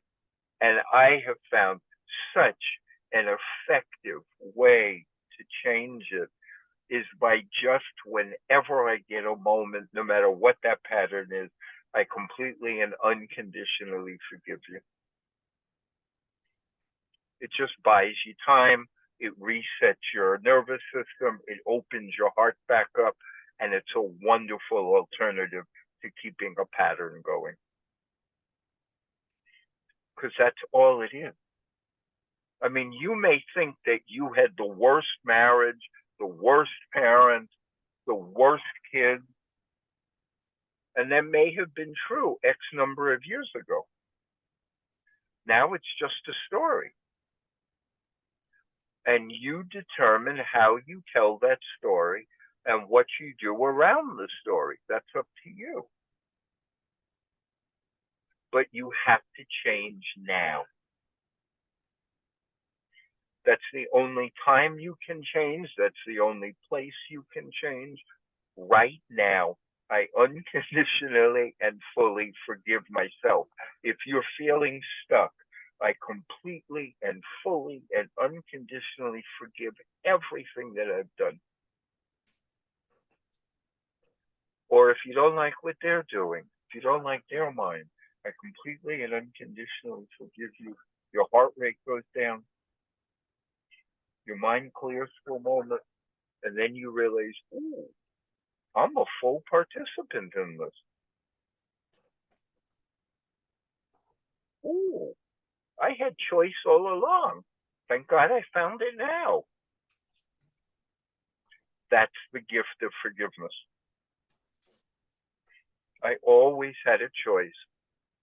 Not at the beginning, though. I'm going to say that one more time before I stop. You don't have choice when you're really young or right after you're hurt. You had no choice then. Being an adult means you have choice or the responsibility to cultivate choice. If you don't fully have choice, it's your responsibility to cultivate it. If you do have choice, use it. A kid doesn't have choice. When you're hurt, really badly hurt, you may not have choice, but everybody else has choice or the responsibility to develop that choice. Again, I'm going to say one more before I leave. The simplest thing is a practice of, I fully and completely forgive you.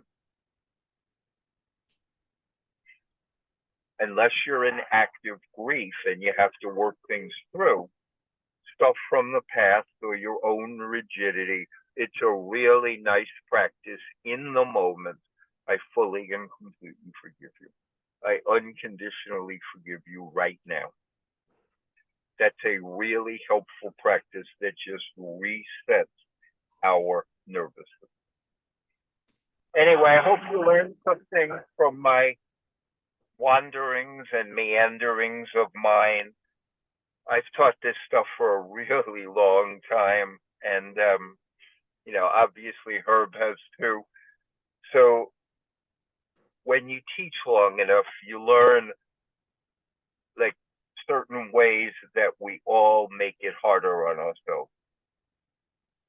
And what we're trying to help you all do is unravel some of the obstacles in your own way of being. The world may still hurt you, but there are better strategies than holding on to grudges for dealing with being hurt. Anyway, I thank you all for your time. I'm sure I'll be back in a few months, and it'll be nice to see you again then. Thank you always for your goodwill and your attention and whatever. It's nice for me to come speak to you all. Thank you. Really appreciate it. Do you have any time for any questions? Yeah, maybe like 2-3 minutes. I'm meeting my partner here. All right. But yeah. Yeah. If you have a question, ask me. If you're not awake after that, I understand. Paul's first hand up, one of our regulars. Can't hear you. You need to unmute. You can't talk? We cannot hear you. Hey, Fred, sorry. Love your work so much. That makes me think of there's a conscious recovery book, and he said, is it working? Are these old survival mechanisms still working? And if the answer is no, let's do something different. One thing that That's it. What's that? That's it. Yeah. So I think part of in this recovery community, Herb, you've talked about it, there's a tendency to have long time low regard for ourselves. And in Okay. order to do that rebalancing, I think that's our most vulnerable place. If this is on me, I'm no good. And in order for that rebalancing to take place, we have to transcend that. And a lot of times that happens with a crisis. And we can call that here a spiritual awakening, but somehow it seems we need to be able to touch that and reconcile that to start addressing this other stuff. What are your thoughts on that? The most important part of that injunction, like if your childhood survival patterns are not working, the most important thing is to stop doing them. You may not know what will take their place. So if you're waiting for a perfect solution or to feel good about yourself before you stop self-attack, that's not getting the message. The message is if you have an issue with self-attack, stop it because it doesn't work. You may not always know what will work, but you can experiment with that. But you know what doesn't work. Yeah, yeah. I hope that's clear. Yeah. So when you recognize that even though I have a habit of being hard on myself, the minute you see yourself being hard on yourself, stop. You may be uncomfortable. There may not be something to fill its space, but at least you'll stop hitting yourself over the head with a hammer. Love it. Thank you. And that's clear, isn't it? Yeah. Okay. In our culture of the 12-step, we would say certainly pray for knowledge and power, but talk to somebody about it to hold yourself accountable, because just stopping doesn't seem to work for us addicts. Well, what I have instructed people to do, believe it or not, who have a habit of using words badly, I've had them put their hands over their mouth. Like, shut up. Right. Or to beg someone close to them to tell them to stop when they do their pattern. Like, I'm hearing you complain again. Stop. That's it. No drama, no long explanations of my mother didn't love me enough, so I have to do this. Just stop. Yeah. If Yeah. I say something negative about myself, my wife used to say, "Don't talk about my friend that way." And I thought that was really brave. That is wonderful. If she had only said stop right now, Yeah. she would have been more helpful to you. Stop. Thank you. Beautiful. You're very welcome. Appreciate you. I do gotta go, everybody. Herb, I'll talk to you soon about creating some times for next year. You got it. Thank you so much, Fred, for showing up. All the best, everyone. Thank you. Lisa, you had your hand up, and I'm sorry he had another appointment. His commitment was to be with us until noon, and That's okay, Herb. Maybe you can answer the question. well, maybe. He said at the end, unless you're in active grief, this way of doing things would be successful. Did he only mean active grief, or would it be, like an ongoing situation where you're not at the end of the problem, so you can't really get into the forgiveness part of it? I think that would be an excellent question for him, but I'm assuming he might say you might not wait till the end of the problem because part of the problem is a lack of forgiveness. Just based on what he said today, I mean, that's a new phrase that he's been using, is to embrace unconditional forgiveness at the moment that you're having this disturbance. And I need to explore it, but I'm thinking that there's no formula here or right or wrong answer. It depends, of course, what the context of the problem is.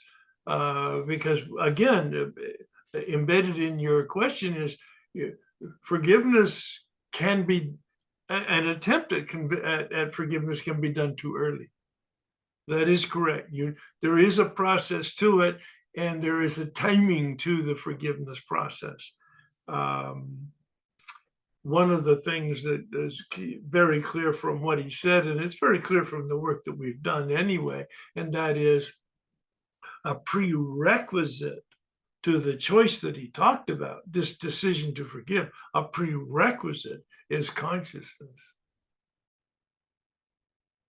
Cultivate consciousness so that in fact you have the opportunity of choice. And so there's not a black and white answer to a question.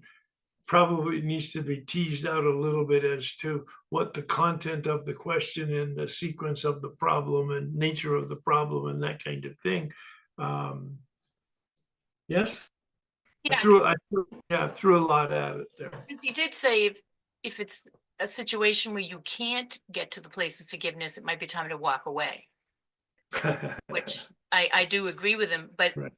If you're in that situation that you can't walk away, but you can't forgive, I don't know where you would go with it. Yeah. Well, that's the serenity prayer, isn't it? What can I? What can't I? I just need wisdom. And clearly prayer. I mean, that's not a place that Fred would go.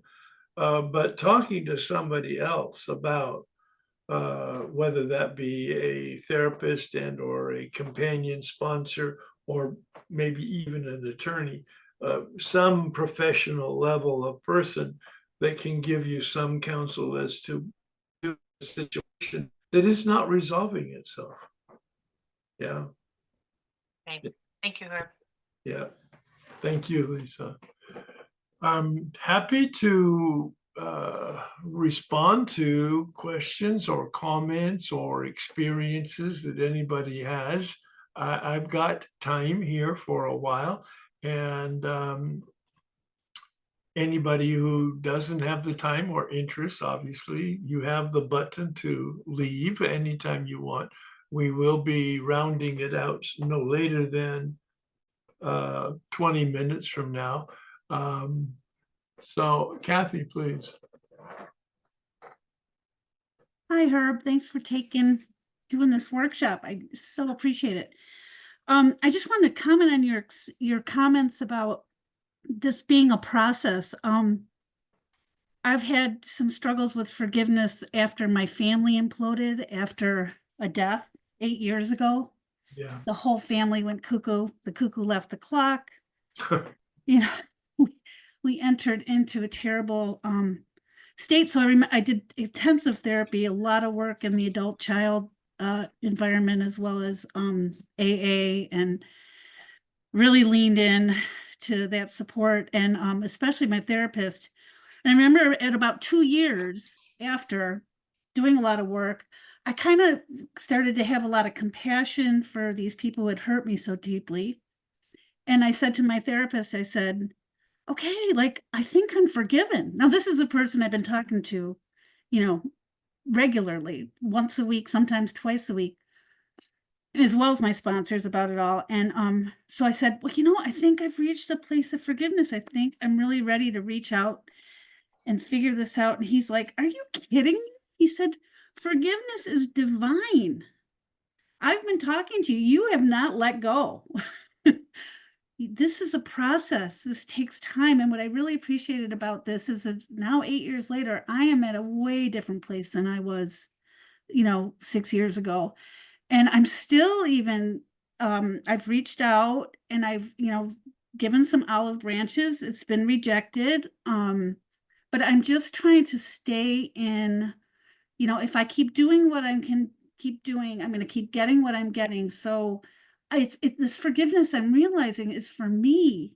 It's freeing. And I was so glad for my therapist to point out that, well, forgiveness is divine. It means you don't go back and think about it anymore. And he says, and I can tell you next week, you're going to bring up something your brother did or your sister did, or, that's still hurting you.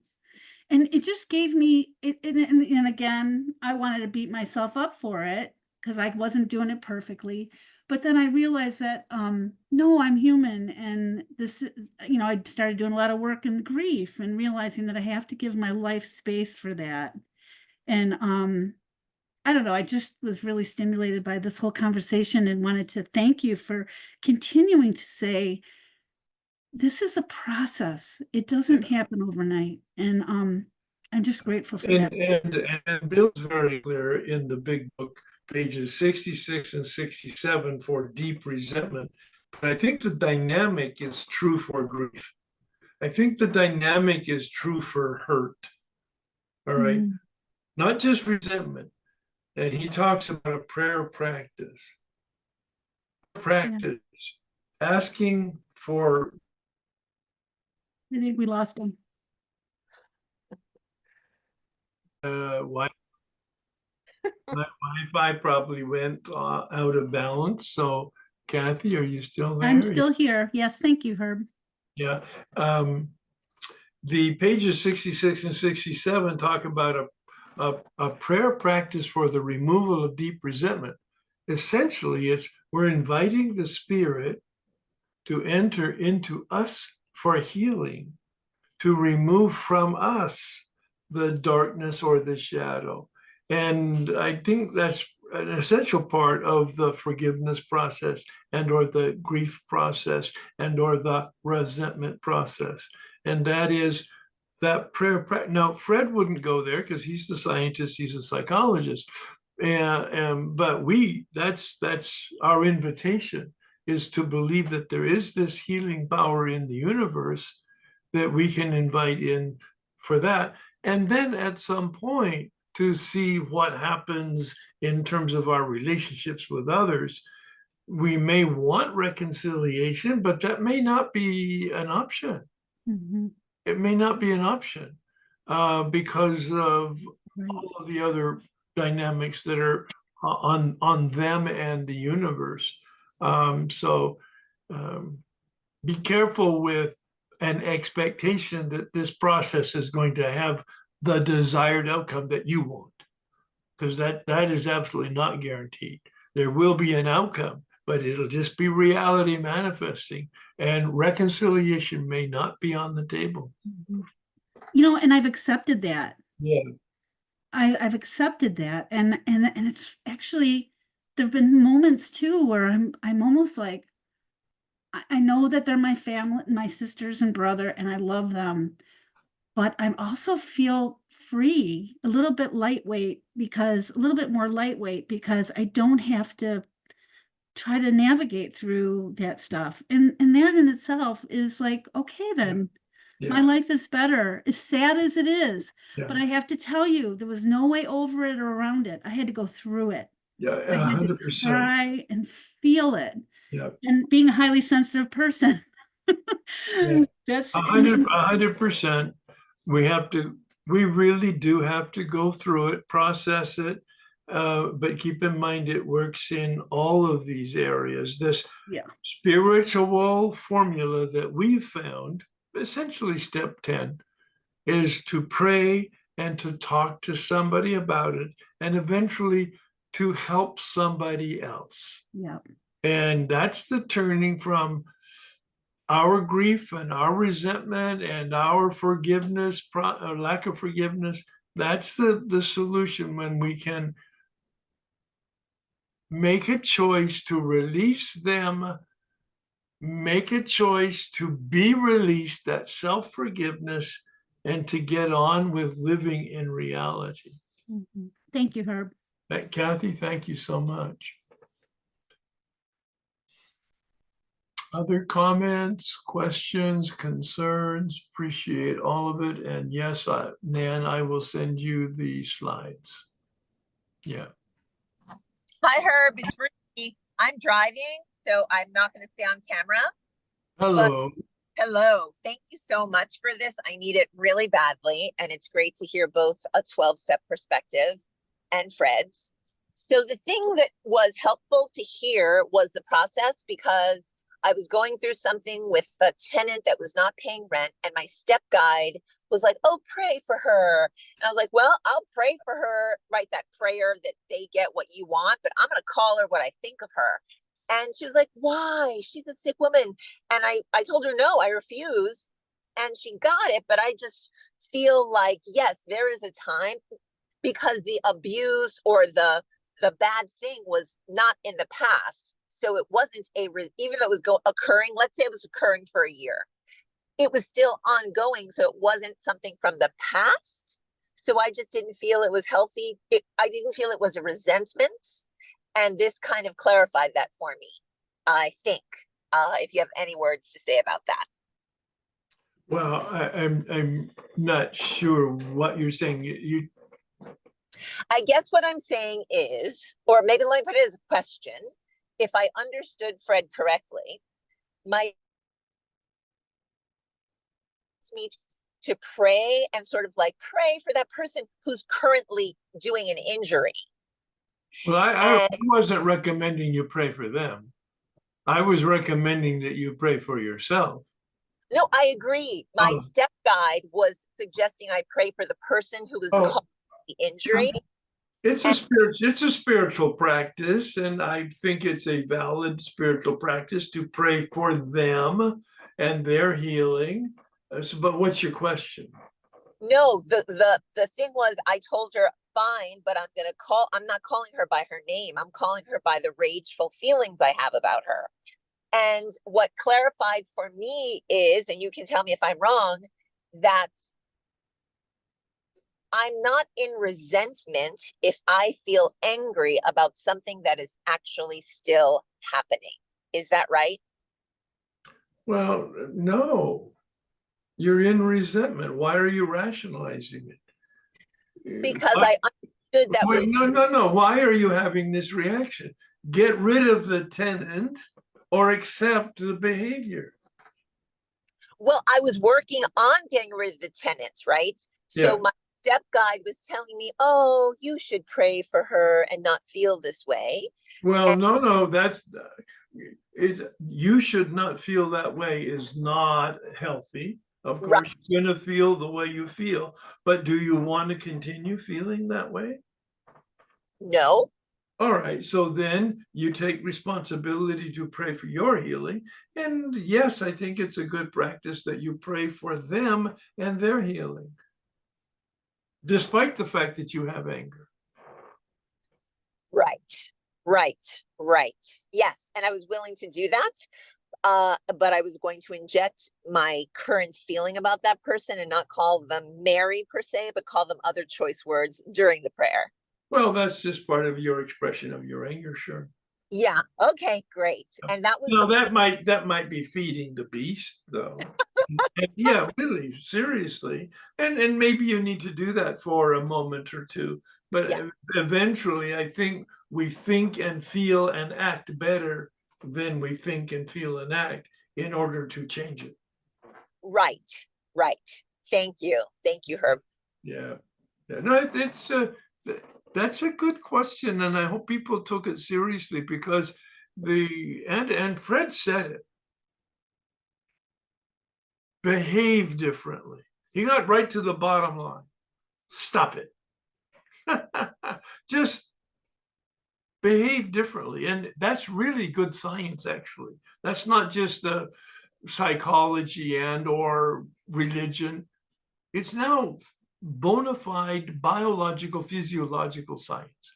When we change our behavior, we change our brain, we change our perception, we change our attitude. When we change our behavior, regardless of what we're thinking, feeling, and our attitude, our behavior will indeed override all of that over time.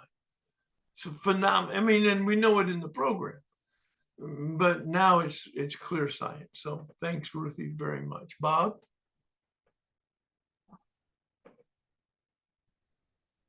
Thank you, Mr. Kagan. How are you today?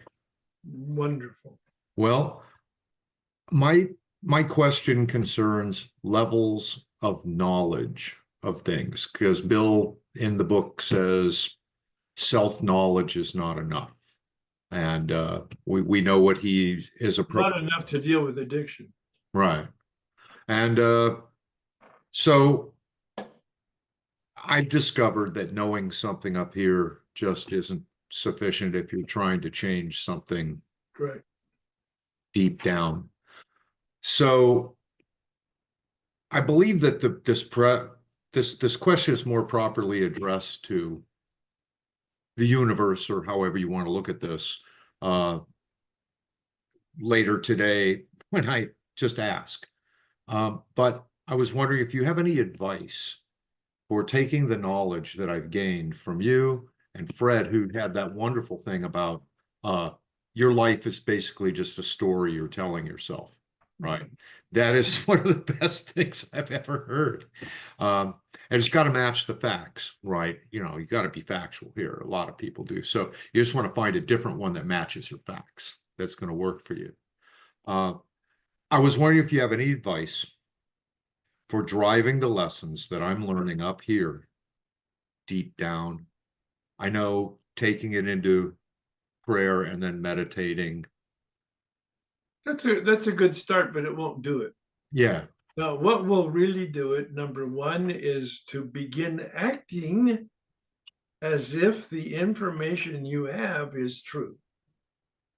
That is, or the suggestions you're getting for change are accurate and true experientially. Putting the feet into motion.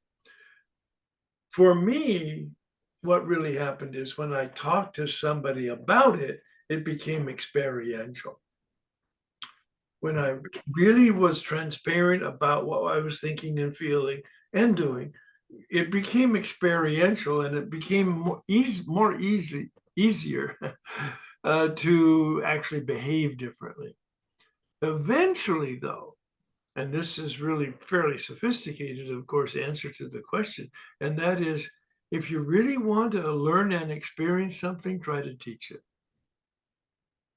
Try to pass a message on to somebody else. And I can tell you the benefit of the workshops for me in terms of making everything I've read and or thought about and or experienced a deeper reality in my life.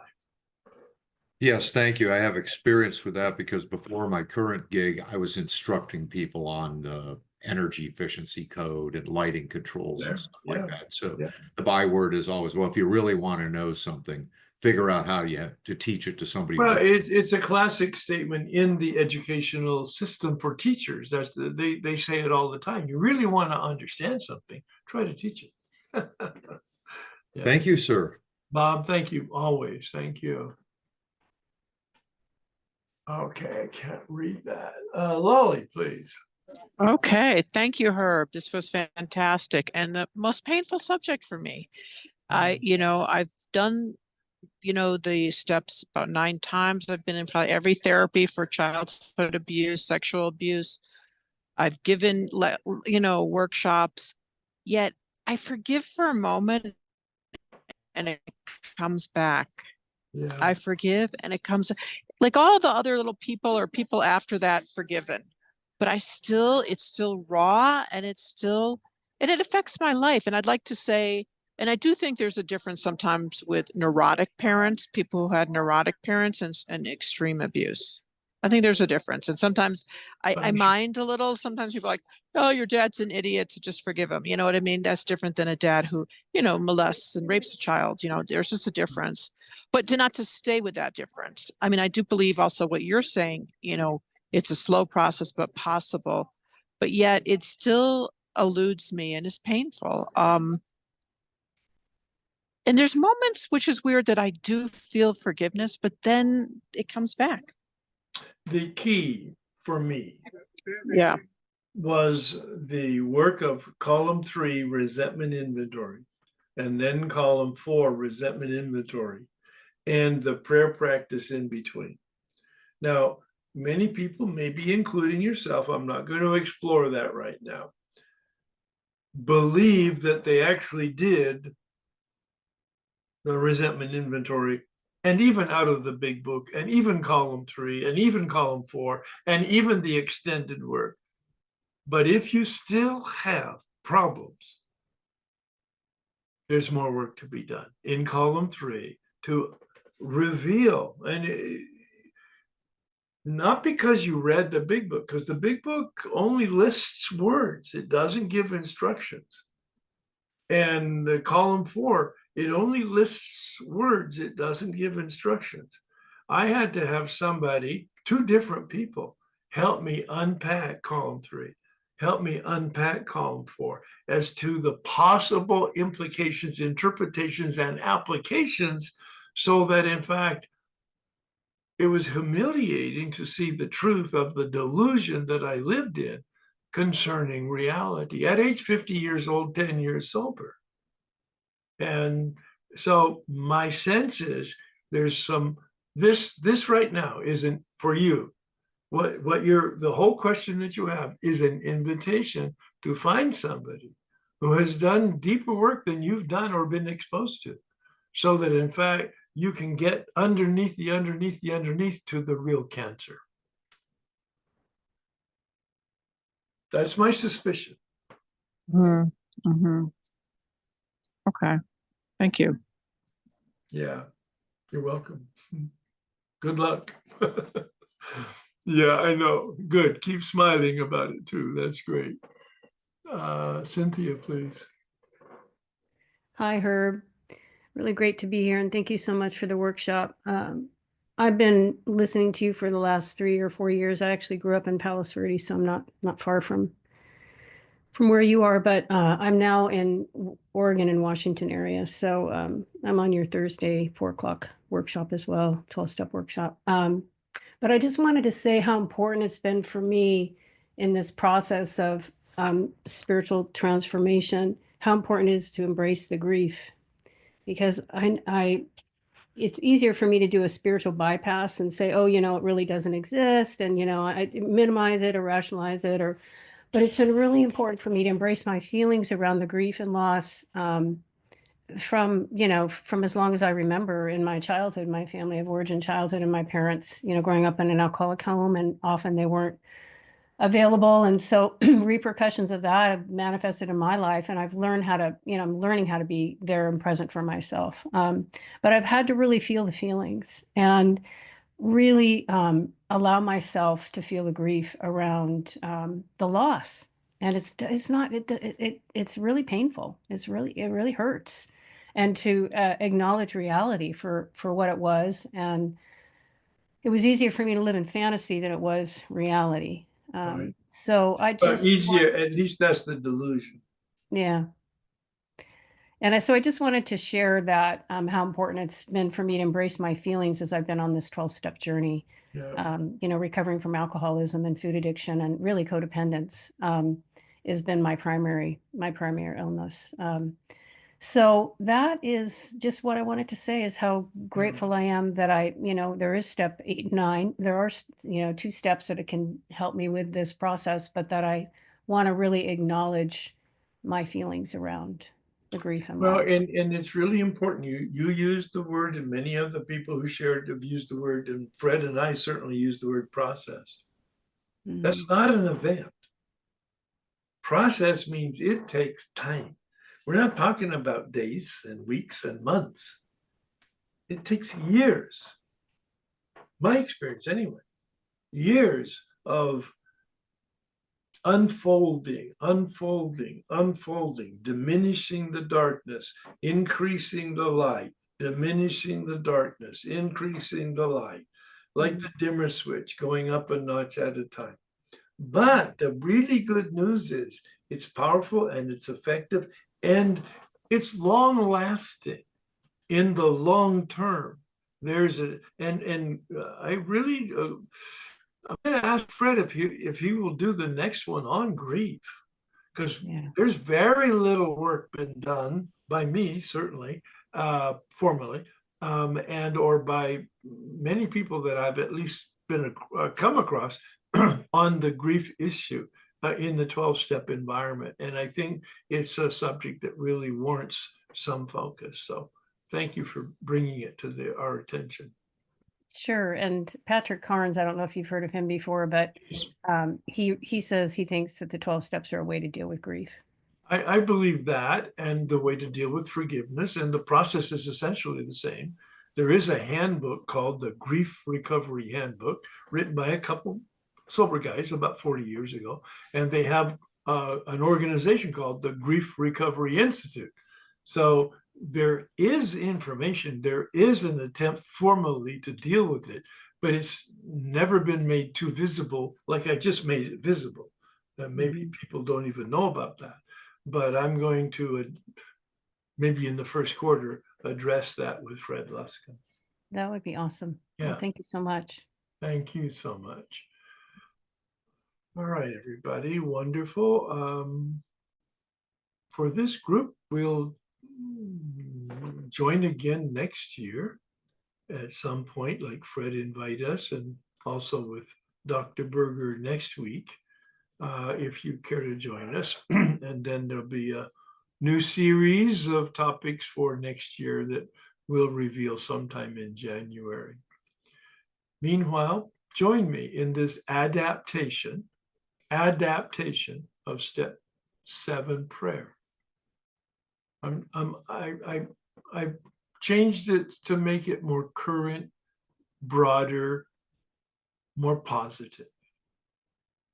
My Creator, I am now willing that you should have all of me, healthy and unhealthy. I pray that you now remove from me all inclinations and behaviors that stand in the way of my usefulness to you and my helpfulness to others.